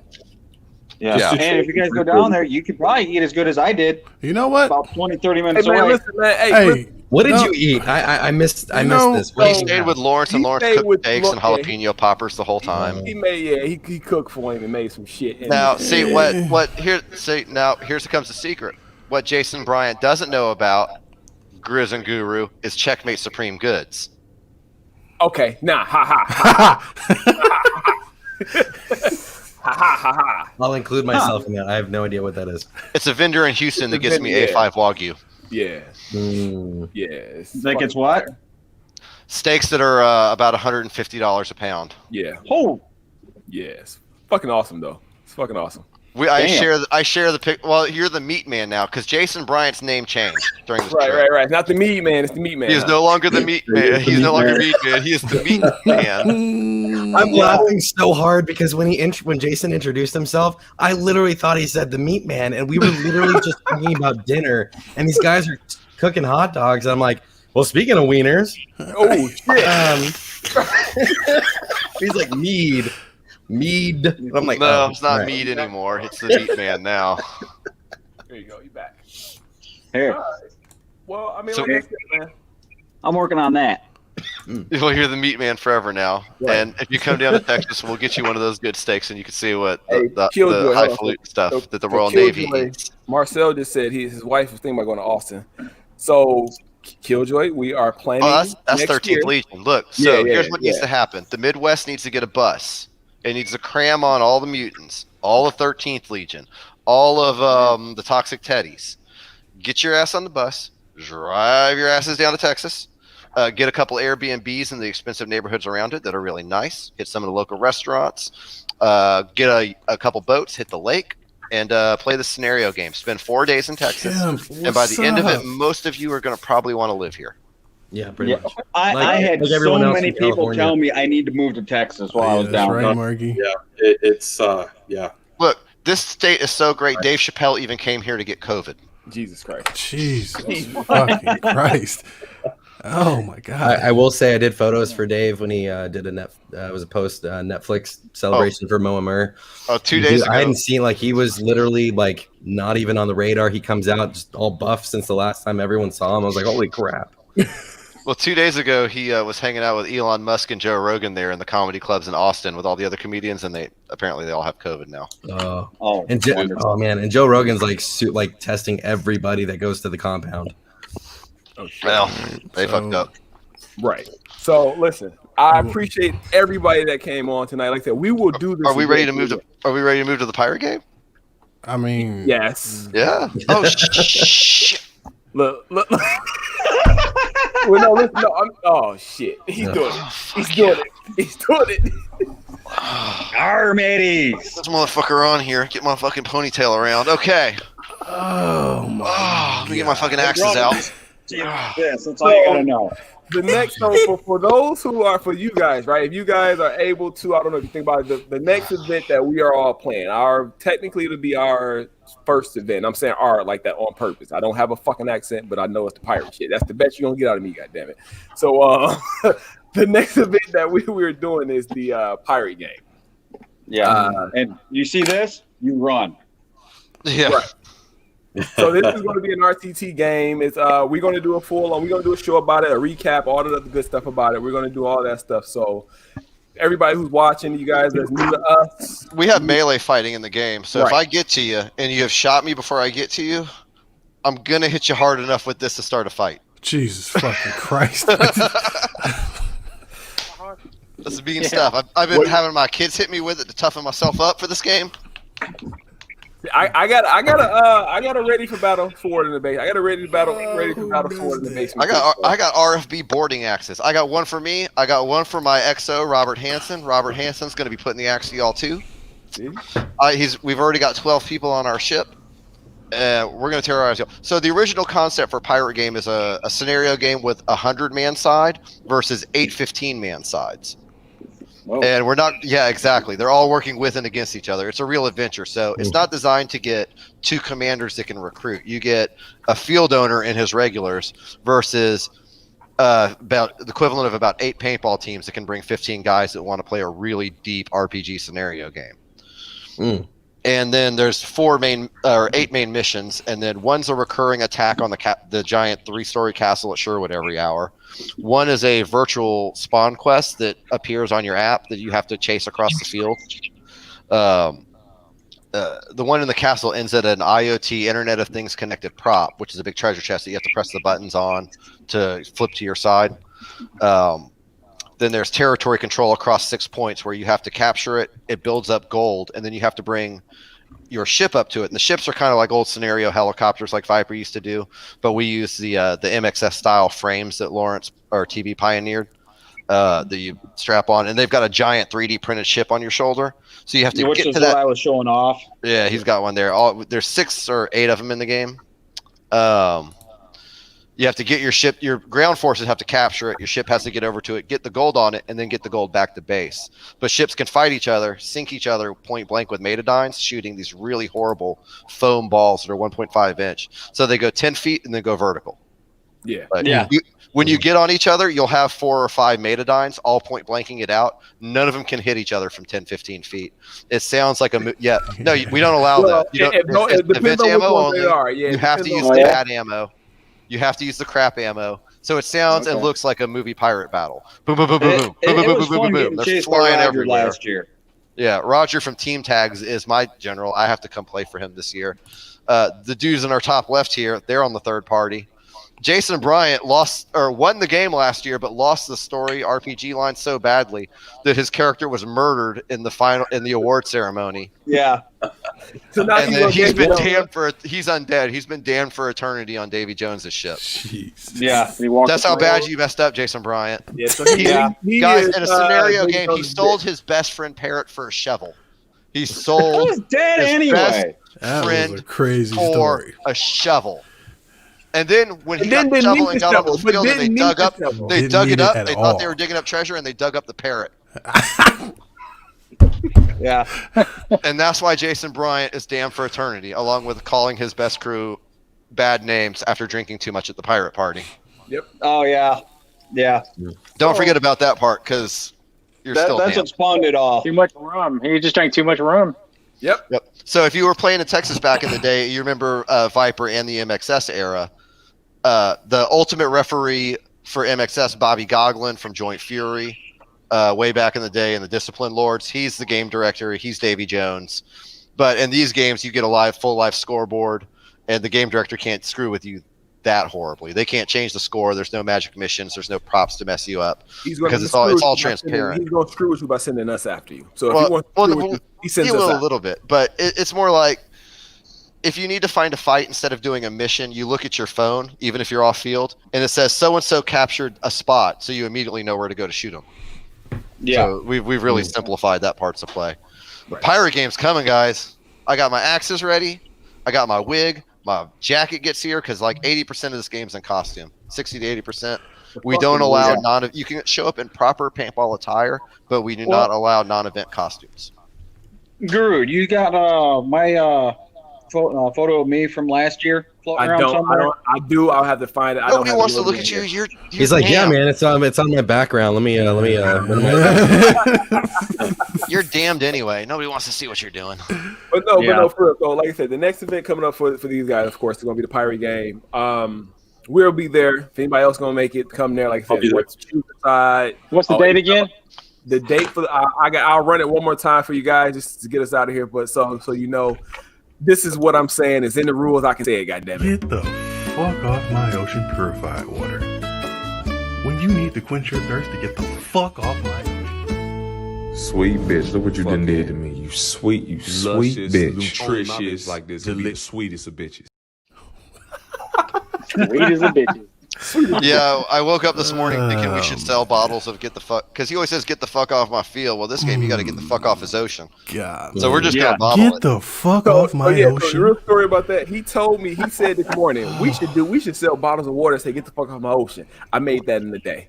Yeah, he did. Sweet bitch purified water. Right, and sweet bitch purified water is sweet bitch is a slogan from our very own the Iguana Man. So the Iguana Man. Matter of fact, since you guys are here, well, I'll run. If you guys stick around for a little bit, I got something to show you about that one. This is why these guys are never going to go on streaming, because we're going to get downrated because of our potty mouths.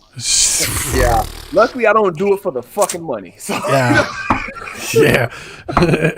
Hashtag grow paintball. There you go. Grow the fucking sport. But so with that, like I said, I appreciate you guys. If you guys stick around, that'd be cool. I'm gonna bring on another guy because he got something he wants to show to paintball. You guys might like. You might be interested. Who knows? Then again, for you, Sax, it might be you and him might have something to do with it. So I'm gonna drop you guys down. You don't have to leave. You don't want to. It's up to you guys. I'm gonna drop you down and bring him on. All right. Good. All right. So again, thank you all for being on. Thank y'all for coming on. I look forward to meeting y'all in person soon. Most definitely. You're not gonna like meeting me. All right, then. Jesus Christ. I'm gonna cut out, but I want to let y'all know that we're working hard all year. We're gonna have an even better game, so we're definitely looking forward to all of y'all coming down, and can't wait. Yep. I'll see y'all guys later. We're gonna need axe rules for next year. I'm always making people look badass. So. Listening to what you're saying, and we're gonna make it right. All right, thank you. We're gonna look forward to that too, Sax. So hold on. All right. I got it, Mike. All right, so since our next person that's coming in, we want to go ahead and bring him on. Are you ready, Mr. Jobs? Are you ready? I need to see up. I think he's ready. So for this segment here, this is when we do the dumb shit that we normally do. So what I'm gonna say here, since this is what he's here to do, here we go.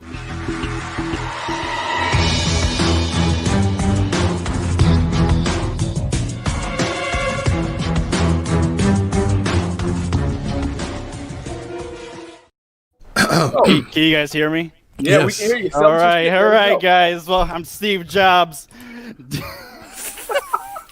This fucking guy. All right. Hey, welcome to apparently Shark Tank now.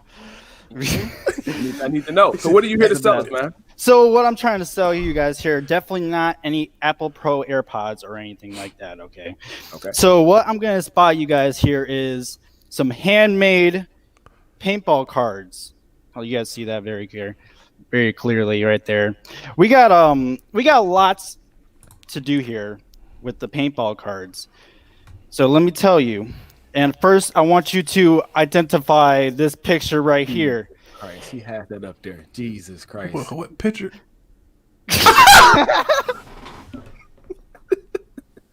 That's my son right there, Dewan. Now, you might think, why do I have my son, Dewan, right here? Do you guys see my laser? I don't know if you guys see my laser. We can't see it, but we see you pointing at something. Okay, there's a little Dewan right there. Little Dewan wants to do something on the off season. Little Dewan wants to go around and be like, oh man, these Pokemon cards are just kind of getting off my chest here, man. So what we got here is Little Dewan. This is a Sharpie, by the way. I do not have anything to clean this off of. So Little Dewan, we have baseball cards basically. And when we get to the point where we got to like 50 to 100, I want to create some like battling cards of you guys. Some battling cards. Okay. Just like Pokemon and all those Yu-Gi-Oh cards, it'd be super fun. Let me pull out my list here.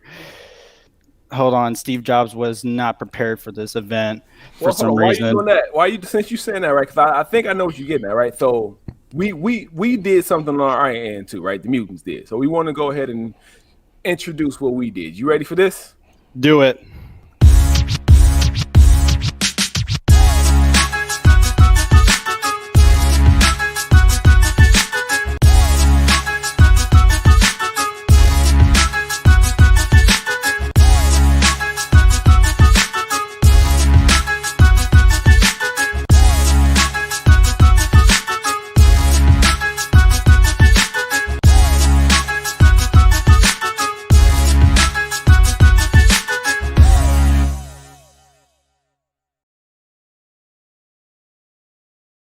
So that's what we did. That is exactly. I saw that, and that's what inspired me to make these battling cards, because I didn't want your idea to be left out. I wanted you to explode with your idea as well. Okay. So I do not want to leave anybody out that throws out ideas to me. Okay. Okay. I talked to a lot of photographers, and this is the problem that I run into with your guys' photos that you guys are sending me. A lot of photographers want to sell their pictures, and for me to make them and sell it to you guys, it's basically I'm taking the profit away from them. If you're seeing what I'm saying here, so I want to make sure that I get the photos and get as much as I can. And if you guys have the pictures you guys want, you guys make sure you ask the photographer if they're okay with this, because I actually talked to one this weekend, or not this weekend, this week, and she didn't like it, so I stopped. I want to appreciate all my photographers that they'll go out into the field. So make sure you guys ask before I make these. So what I have here is I made some team ones. And I got some overalls. If you want to show it, I don't know if you have my. I don't think you didn't send them to me. Wait, the one you sent me? Which one? I got the pictures that you sent me. That's all I got. These. Is this it? No. That could be the front part of your card. What I'm going to be doing is going around to these big games and having like a nice screen for these baseball or football cards. You can make them look like you're an actual professional paintball player if you want. It'll be just like that one you just sent. Now I have this one that says your overall, your team, what type you are, which is basically are you like a speedball player, a woods ball player, and what kind of weapon you have. And this is Fox's Den. I don't know if you can see it. Oh, I see it. Yeah. Okay. That's Fox's Den right here. Oh, I can't see that. I can't show that part because that's the photographer person that told me not to do that. Okay. But what I have for that, these are some shiny type cards here. I saw very durable cards too. You can toss them, throw them around. You can do whatever. You can play them in the rain and all that stuff. I have these to be printed out. These are gold, 24 karat. I'm just kidding. They're just normal, just bull crap. But these are all handcrafted, and they're not going to be a bad price. They're not going to be like $30 or $50 like a lot of people that try to sell their stuff. It's not that expensive. You're going to get four cards and your own. If you give me your email or your Facebook, I can send it to you. Your own picture that I took of you at that event. So you're getting the full deal for $15. It's not that hard of a bargain there.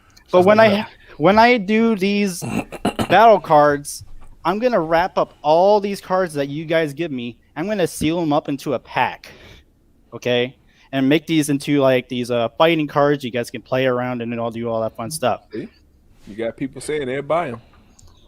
And what I'm gonna pitch to you guys, once we hit 100 cards, I am gonna see who has the most of everyone, because you can trade your card for your own person, and as the many people you have, you can show it to me in a picture how many people you have. You might be able to win what's in the mystery box that I have. And I'm going to show you guys one of the items, maybe two if I'm really nice. Is is one of these poppets or Funko pops, Funkos, you know, nice little ones. I don't know nothing about those. Yeah. Now I will also be buying some cool stuff like rags or whatever. It'll be something cool to give back for showing this product that I have for you. So let me ask you a question about this. So I mean, like that. As you can see, I think we had this conversation last show. And this last week, we already fuck you, Killjoy. Jesus Christ. But so we had this conversation last week, and then again, in a week, you came up with cards with the gold foil around the shit, which is dope. We came up with the little digital versions of what we trying to do. The face, though, the fucking face. What the fuck is that? This is my thinking face. I'm ready to hear, man. But no, I'm just saying. So how are you gonna do it? So at the field, you're gonna have a booth set up. I will have a booth set up. What I will do to make sure your cards are perfect and everything you want on it, and I will be doing like extra stuff, like if you want your team logo on the back of your card, I could try that, but we'll see what happens into the extending of making these cards. But I will have like sheets out where you can write your name, your number, and for overall, everyone wants a 99% overall. Everyone wants it because it'll be cool. You must have seen the card, then. Yeah, I didn't have. Yeah. Oh, okay, I got you. This is the overall right here. If you can see it, he has an overall 99. Every team leader will have an overall 99 because that's the team. That sucks. I'm a little fucking more. I think our team overall 99. Let me see what I got ours. I'm gonna put mine up there. Go ahead while you talk. Go ahead. Yeah, so how we got ours set up? We got health, health, attack, biohazard because we fucking biohazard. How much we're worth. And then our shield. So yeah, our team, 99. Our attack is 85. And our team health, that's the health. So as a team, our health is 99. Our attack is 85. We're fucking radioactive. We only cost $65 to hire us. And our defense is 80. Yeah, cheap horse. So we're cheap horse. Yeah, we're fucking cheap. So you know what I'm saying? We 40 ball, you can get us. Oh, yeah. No, not a 40 ball. A little bit more than a 40 ball. You said no 40 ball. Oh, no. Fuck it. Let me be the 40 ball then. Okay, you. But see, and what we did too, like I'm going to show what we did here too. Like I said, so I created. I don't know if you think about doing this too, but like for me personally, I created a rookie card for myself. This is legit my very first quote unquote professional photo taken of me. This was done by Aaron Dill. And out of a Monster Game last year is my very first professional photo. I did purchase this picture from him because again, I purchase all my pictures. If you got a picture of me and I see more than 2 of me, I buy them. Yep. And I appreciate you for supporting all of our photographers. Everyone should always thank our photographers because we get shot in the nuts for you guys. I'm telling you, I got shot 3 times in the nuts to get a good shot for you guys last year. Mike got something coming to help you with that too. But it's really fun, and you are the main reason I decided to make these, but to do all these trades because I have so many jerseys I gotta get rid of. Let me find one. I can't find it. Oh, here's one. Exactly, Roger. Exactly. Roger said. Here's one right here. Here's one right here. I made a total of 6 jerseys last year, and so far I'm at 2 this year. So. Shit. Yeah, I think we made a lot too. But I mean, that's the thing. So how we were thinking about doing it too, like again, like I mean, hey Sax, if you don't mind, I'm gonna pop you back in. Is that okay? I just want give me a thumbs up in the backstage if that's okay. He privated. Said sure. Okay. So Sax is another photographer, dope ass fucking shots, right? And that's why I wanted you guys on because again, this is my first time seeing his shots. You know what I'm saying? And they're fucking dope. Like so, imagine I'm saying like if you guys were to kind of do it Midwest, you do it down there. I mean, I don't know how that worked for you, and I saw what you sent me. That shit is dope as hell too. But it's like, have you thought about something like this, like from your shots, to be able to do that? Oh, I see. Look at this shit. Like he did this. Look at that shit. That's fucking fire. See, that's a lot of work. That's a lot of work too. That's the type of stuff that you would have to compare two cards or two, not two cards. I need that in my two life. Pictures I need something right like that. there. In my life. I already told him, Mike. I already told him we got a link. I got a whole bunch of wall space to put that somewhere. I see that. You might need to take some of that shit off. Actually, so here's the cool thing. So I'm a the best way to say this. I don't want to say I'm a full service photographer, but I mean that in terms of taking the photos and then bringing stuff to print. So I did the same concept for football, and so this is a metal print. That's nice. Oh. And so I have the photo that was just on the screen. I have that up at Texas Paintball. But yeah, I mean, if any of you guys want to do the headshot session and want to get cards out of that, I'll be more than happy to work with Steve Jobs over here. And that's the best thing I have. I have lots of people helping me out on this one. I literally bought stage lights. I got all these things. I'm getting a canopy to make it a nice black background for you guys to look as best and awesome for this picture for your own card. Yeah, So, I mean, I think, and again, so I know they did it once upon a time back in the day, right? But I mean, they did it for speedball. They did it for the pro players. We don't have this shit in scenario. Nope. You know what I'm saying? So for us to be in scenario, because again, like I think Mike already ordered his. I ordered some of mine. We ordered our for kind of the rough draft, the first to see what it looks like. We kind of testing out a couple different companies that make them. I got 250 rough drafts. Yeah, that motherfucker went nuts. I got 24. Okay, I got fucking 24. But you know, so our thing is like we gonna test them out, we gonna trade them, and just see how it works. Like we already got a couple different people who are interested in doing it, and I think Rob, you got some too. So it's like kind of the same thing. So it's like Rob came up with a good idea, you know, and I told Rob, I'm a person when you tell me something, I like it, I execute. I don't hold up, I go. And I went. Give credit where credit is due too. You definitely give credit when credit is due. I made it. Reached out to him first, like, hey, this is what I came up with. He showed me what he came up with. We like, cool. We're working in parallel. He's doing his with the goal for it, which is fucking dope as shit. I like the battle style because again, you know, I mean, I want to play it like me and Mike can play our cards against each other. Hey, you know, we trash together. You know what I'm saying? But I mean, with his ability to take the picture, because he takes pictures too, and then we link up with you, Rob, and kind of get your pictures too. It's like, I mean, because I would love to have something like that as a playing card. That can be a fucking quote unquote a platinum card, something that only a few people have. that's exactly what these are. The gold paper is for. Is just to see what you got. My first idea was that if you had to play like or command 10 games, you would have like a diamond background. Right, exactly. But I changed that to make it like cool because I was talking to Ian. He plays for Legionnaires. He was like, "Oh man, you should make me into one of those like cool holographic cards," and I was like, maybe that's a cool idea. So I want to have like evolving battle cards. So you have your very first one, you have your basic one, and your second one, we could prove it and make it look a lot like you exploded. You're like, yes, I want to make my card to look awesome, even more awesome every single time I come see you. I have a list of all the games, not all the games yet, but all the games I'm currently going to go to. My first one I'm going to.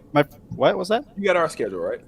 I did. I took some of your games too. I got Marvel and DC in there. Okay. And there's all these cards for the sporting ones, not the fighting ones. The sporting ones are all going to be themed. Blast Camp, hot. We're going to compare the cards with a Star Wars kind of theme into that card. And we got Siege coming up. We're going to do all these type of cool little dealios. Where you got your card from? I got it from Siege. I got it from. I like that. That's what I was going to bring up to you. I was going to bring that up to you too, because again, you know, like we doing the Marvel versus DC. Like Lacey had mentioned, bring you to the RTT event, which is an RKE game that you know I'm commanded against him on.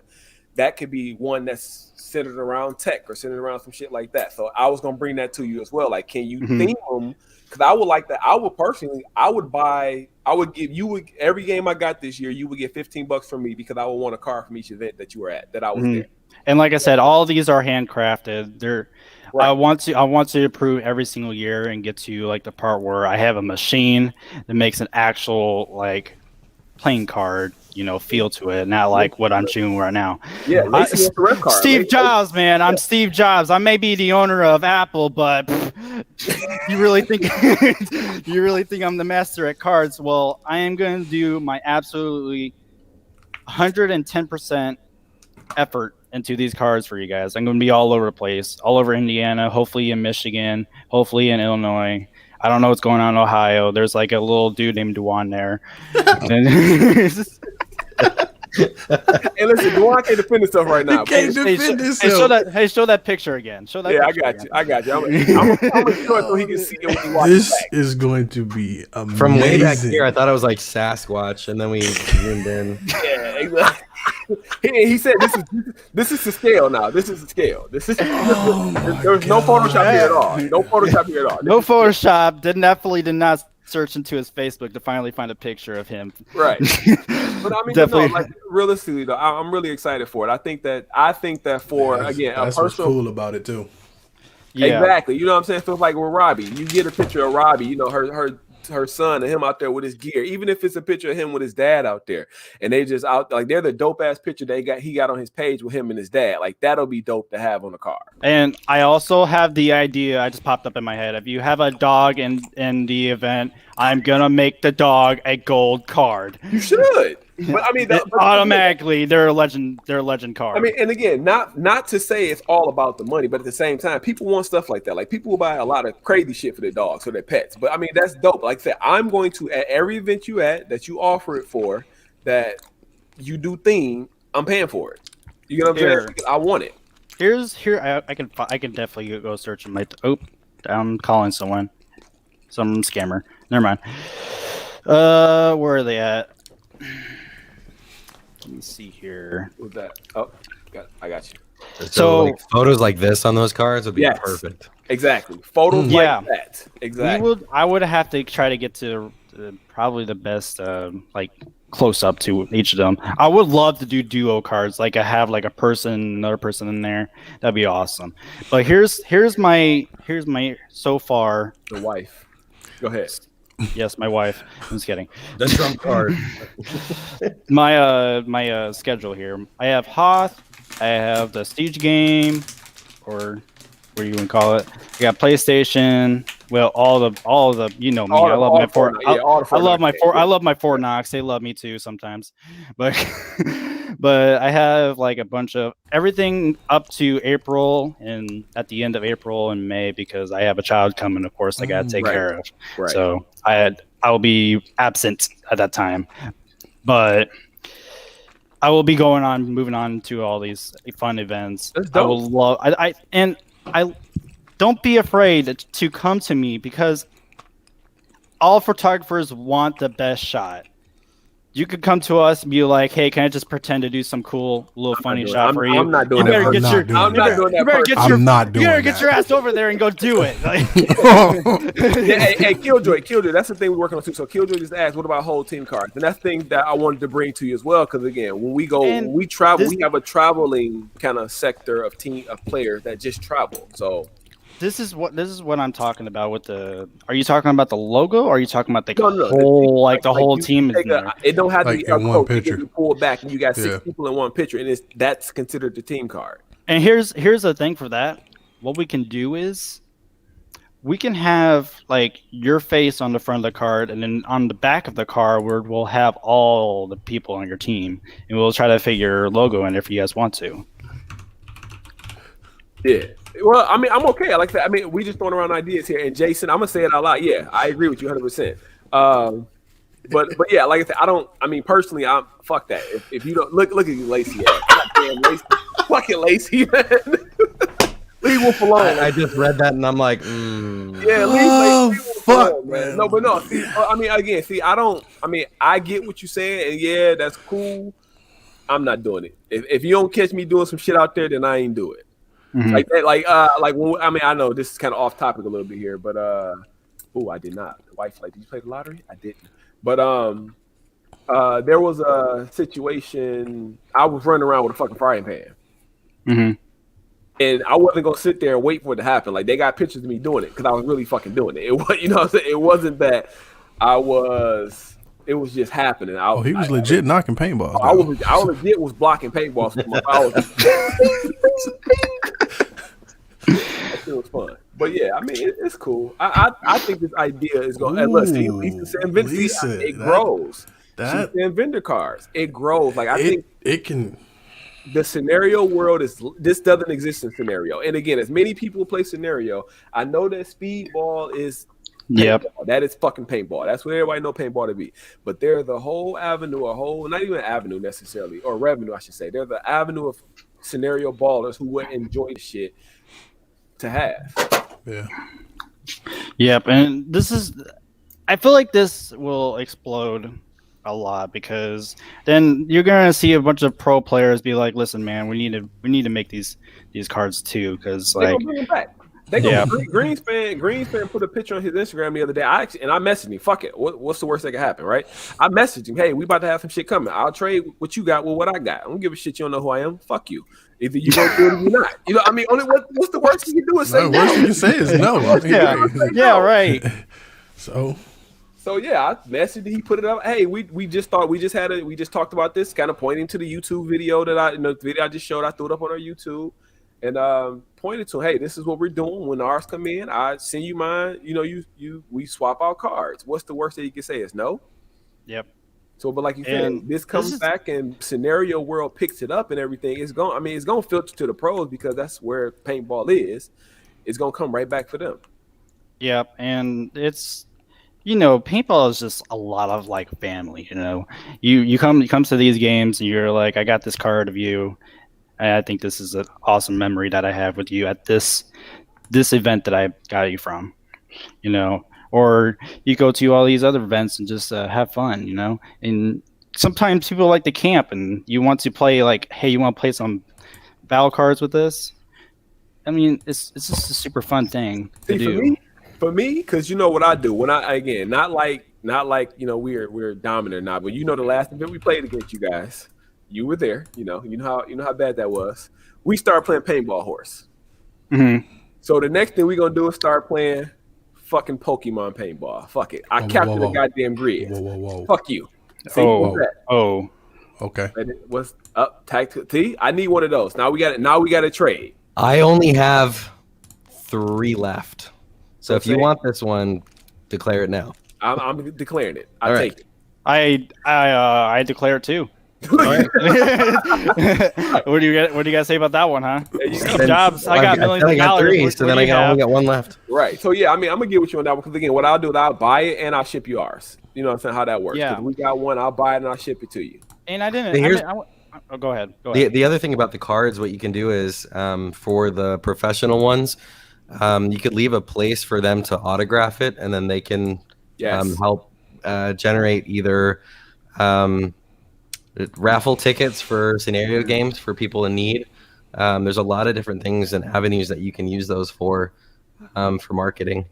Yeah, I agree. I like that though. That works because again, it's a revenue stream for scenario world. And how these people are giving markers in, this, that, and the other. You say, hey, you buy a raffle ticket, you get a signed Greenspan card, you get a signed Yaya card. Hey, and I want to extend this picture right here, okay? Let me tell you something. I'm trying not to talk here. Like I said, little Dewan. Jesus fucking Christ. Little Dewan's gonna get. I'm gonna get someone to sign. Or get Dewan to sign this, and I'm going to sign it too. Because who wants my signature? Once you make that card, that's going to be the first card. That's going to be the first card we get raffled off. We'll see you in March. I'm sorry, not March. April. We'll see you in April. You gotta love this picture of Dewan, man. Oh, fucking A. It was him last year. He grew an inch, but it's okay. But this is gonna be out there too. All types of things. Okay, let me put that back up. Hey, I like that. You're okay, little Dewan. Yeah. I like that too, Killjoy. I like that too. Killjoy. Yeah. So yeah. That's marketing for getting more cards out because each person's gonna have to buy. Well, if they suck, they'll have to buy a lot, right? Listen. All that talking about 5 cases, I'm gonna tell you right now. It's like I'm accuracy about fucking volume. I don't hit anybody. I just shoot a lot of fucking paint. So it sounds good when it's hitting the bunkers. Like I'm the type of motherfucker, I'm gonna waste the whole case. You gonna come with a pump and get the out. So I should be What you're good. telling me is every field that sees you walking up, they're just like cha-ching. Yes, absolutely. Absolutely. Which is why I'm commanding fucking 10 events this year. You know what I'm saying? So, Yeah, you go to one of those big events. You're like, listen, man, I got Lisa. ooh. So you don't know what that is, do you? So, Dax is new. Dax is new. You want to know what that's about? You want to know what that's about? I'll redrop. I mean, the glaze. Drop the video. Drop the video. Where is it at? Hold on. Right here. Spent all your money this holiday season? Spent all your life savings on that special gift for that special someone? Well, guess what? We over here at 3D Cash Advance got your back. So that's my little man right there. That's my little man. The one doesn't say spent. The one says spunt. So that's where that comes from. Nice. This is my slogan: "Spunt the cards." Exactly. So yeah, I mean, so if you haven't figured out by now, at this point in time, we like to have fun on this shit. We don't take ourselves too serious. Again, we have serious conversations and serious talk. We don't take ourselves too serious. It has to be like laser right here. Yeah, we can see it now. Okay, sweet man. This is pointing around little Dewan. I don't know. This joke is getting bad now. All right, let's keep on continuing. No, earlier we were talking about the wife card. Go so is her power like the honey-do list just gets longer and longer and longer? No, like the wife. No, her power is fucking desserts. My wife? Yeah, your wife. His wife in particular. His wife's power is fucking. My wife's power, I'm gonna say from what y'all got picture. My wife's power is cleaning my fucking beard. If we gonna say that. So they got a picture of my wife cleaning my beard. Wife, she just tagged the one. Wife. Tagged him. Hey, and he throwing get him in right here. now. We'll get this picture. He's throwing axes right now too. Oh. All right, Lacey, all right. Man. Yeah, man. But yeah, so I mean, it's all fun and love, but yeah. So we love 3D. Yeah, his wife specifically bakes her ass off. Mm-hmm. Yeah, so so she holds the tent down for us and she brings the goodies. Okay, if she brings in some cookies for me, and she's gonna get free cards. Okay, that's super easy. There you go. That's barely the inconvenience. Oh, look at this. Look at Lisa. I'm not saying that. I would never call you that. Nope. I know my limitations. See, Alice said done. She said done. So there you go. Oh, Roger. Whoa, Roger. He came in. They in the same house right now. Listen, right, you got to be careful. I hope you out in the shop while you give her a chance to go to sleep. Okay, such short notice. Okay, so he said Dave when they make it due to such short notice. Okay, cool. Okay. This is a powerful laser for a dollar store. I got everything from dollar store. Okay, look at these glasses. These are definitely dollar store material. That as a compliment. Jesus Christ. But going back to what Lisa said, I wholeheartedly agree. Definitely help out your local photographers. Yes. We put a lot of work in. For me, I obviously I can talk on my behalf, but like we'll finish a 2-day scenario. I'll take like 6,000 photos in 2 days. And I'm packing up the car, and I've already got people asking, "Are the photos ready yet?" I'm like, "Yeah, give me like 5 more minutes." Right. And it takes about 50 hours of editing and culling to go through 6,000 photos. And that's the problem when you're learning, you take a lot of shit photos, right? So any photographer, not every single photo we take is 100% amazing. It's just not. It's not going to happen. So we just show the good ones. Now, if you are a photographer, I wholeheartedly believe in honest criticism and critiquing to the point where if it's trash, your friends need to tell you it's trash because you're not going to get any better. And I mean that because that's how I grew. The person that got me involved with paintball photography, we're super good friends even to today. And I started getting into photography, sent him my favorite photo up until that point, and he responded with trash. And then I asked him why. I was like, "Ooh, ouch!" But then I was like, "But why?" And then he told me. I'm like, "Oh, well, great, cool." And then I've just gotten better since then. But yeah, please pay your photographers. It's a lot of work. Yeah, They're and Yeah. to come up with that, I like to do all types of sports with my page, and I did last weekend was rodeos for me. It was a rodeos. I did a lot of horse photos, barrel racing, which is where they do a triangle race and see how fast they do it, and I did some bull riding. I did at least 1,500 photos, and guess how many photos actually came out good, or at least semi decent. That's about a third of them at least. Yeah, or something like that. It was. I looked at them. I was like, bad. I'm Oh, I got that one good. I'm an amateur photo. I'm not you guys' level. I'm an amateur. But yeah, I And realize when shit is trash. I'm looking at my shit like, no, I'm good. and to come with him, yes, we love criticism. It makes us feel better and makes us like, okay, I need to do better next picture, be more creative. And our schedules are crap. I work, then I get home, and then I do photos, and I have no life. Just trying to get you guys some good memories because I want to do everything I got for you guys. And I tell that to moms too, and they love the photos I do at the rodeos. Okay. And that's the thing, like the people, what players don't realize, or clients or customers, we're missing out on our family time because we're working, and so that's where it's a combination of what's your value and what's your worth, and that can change over time. And a lot of photographers don't realize that they're not charging enough, and so I'm wholeheartedly advocating for photographers to charge more, just because it is very time consuming. It is. It takes time. Like I said, that's why I say, like, when we, like, I think every event that we played at last year, if a professional photographer was there and we knew who they were and I could find their pictures, I bought the pictures. Yeah, we bought them. Yeah. Even I mean, and I think a couple of them I bought the whole, I just paid for the entire albums. We both did that. Yeah, I don't care if I'm not, I just bought the entire albums. It is not because of let me just go buy. It's because I understand what you're out there doing. I understand what it takes for you for once you put that post, pictures are ready. I understand what it took. Because again, Mike, like the videos we post, me and Mike make those. He makes the majority of our videos. I make kind of some of the sizzlers and this, that, and the other. I know what it takes to make that shit. You know what I'm saying? And that's just a single fucking video. This is multiple shots from different angles, different lighting situations, different shading. You know what I'm saying? So I get it. Yeah, and the same thing with these cards. Like I said, I'm just gonna say her name, Shannon. I talked to Shannon. A lot of you guys know who Shannon is.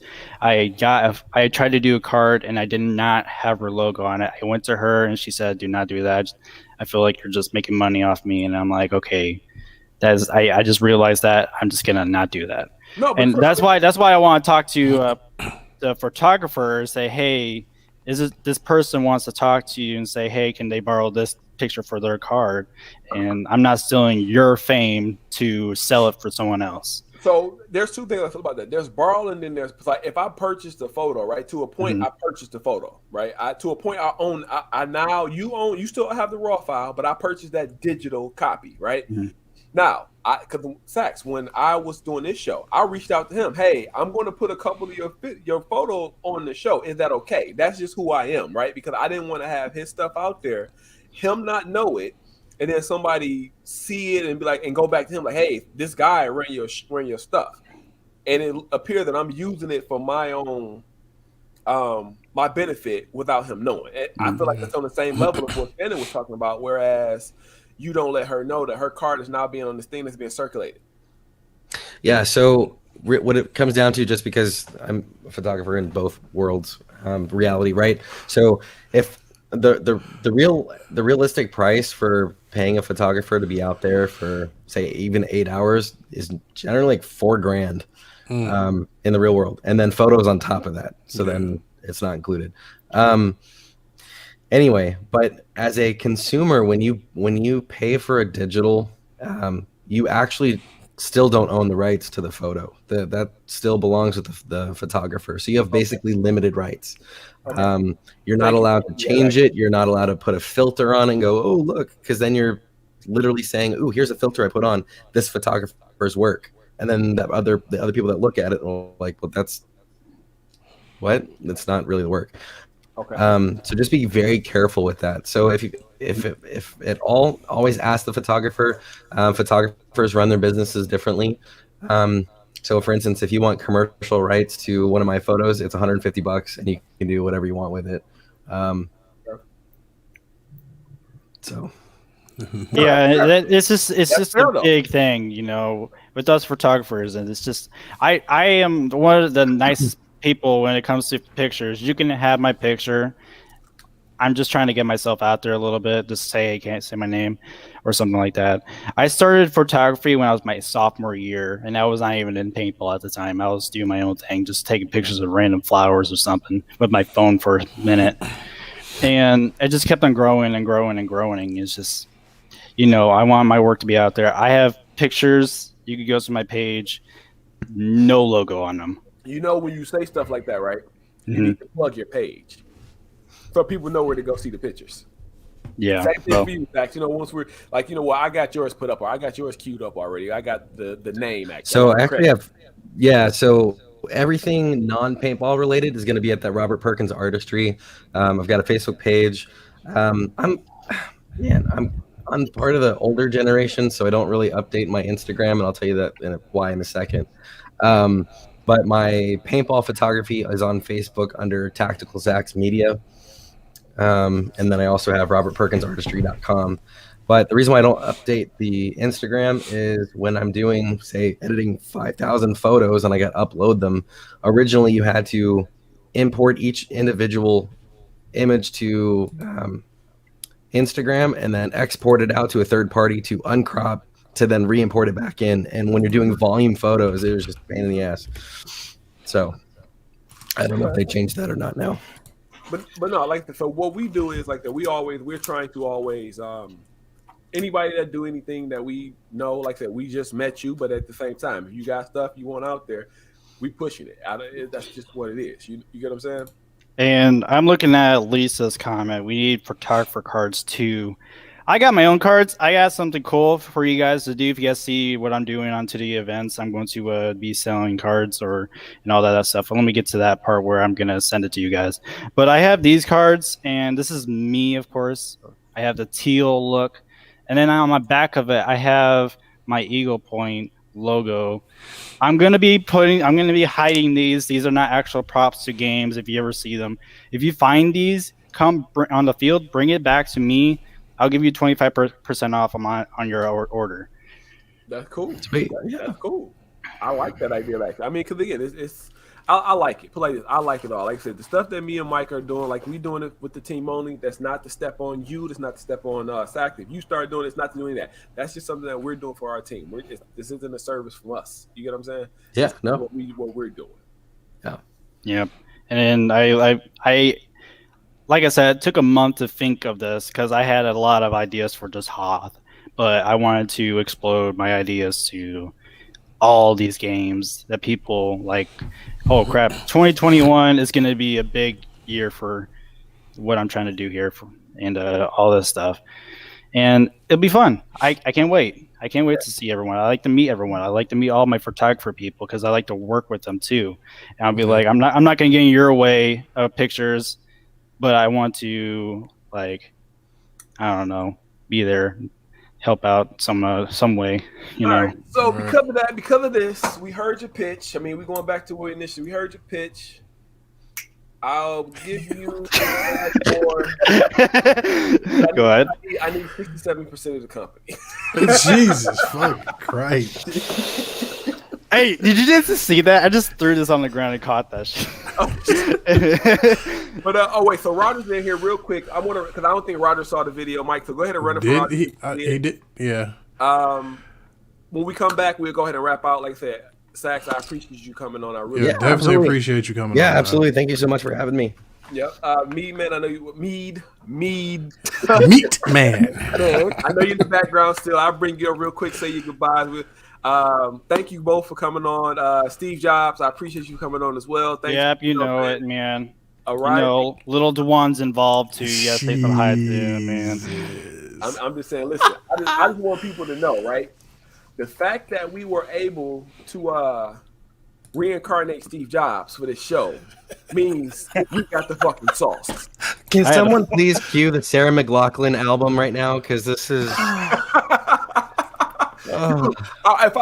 I had it, I'm just gonna hear like I had to find it. He's too small. I couldn't find it for a second. Exactly. Oh yeah, Roger. If you're still in here, I need. He ain't here right now. Drop I it need. to him. I need your. No, but I'm saying I need his email so I can send you this video. All right, drop it for him. Like I said, we come back, we say goodbye, then drop out. But I just want to say thank you to you guys. Hey, y'all not here. Go ahead, Mike.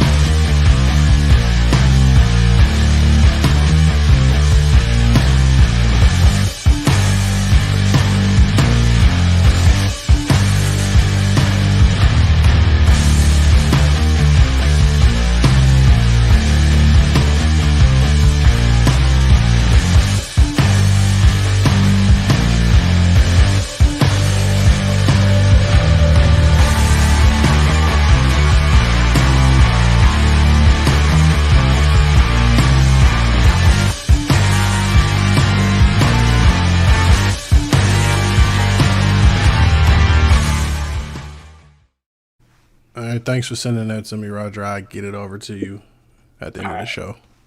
And again, at the end of the day, get the fuck off my field. No, Jesus fucking Christ, bro. 2 hours, man. Right. So 2 I hours. look at this motherfucker. Jesus fucking Christ. I just looked He at taped it to his. Hey, All right, hey. Y'all have a good night. Thank Yo. y'all. God bless you. Good night. Hey, we will see y'all Thanks for next having week. me on, guys. We'll see y'all next week.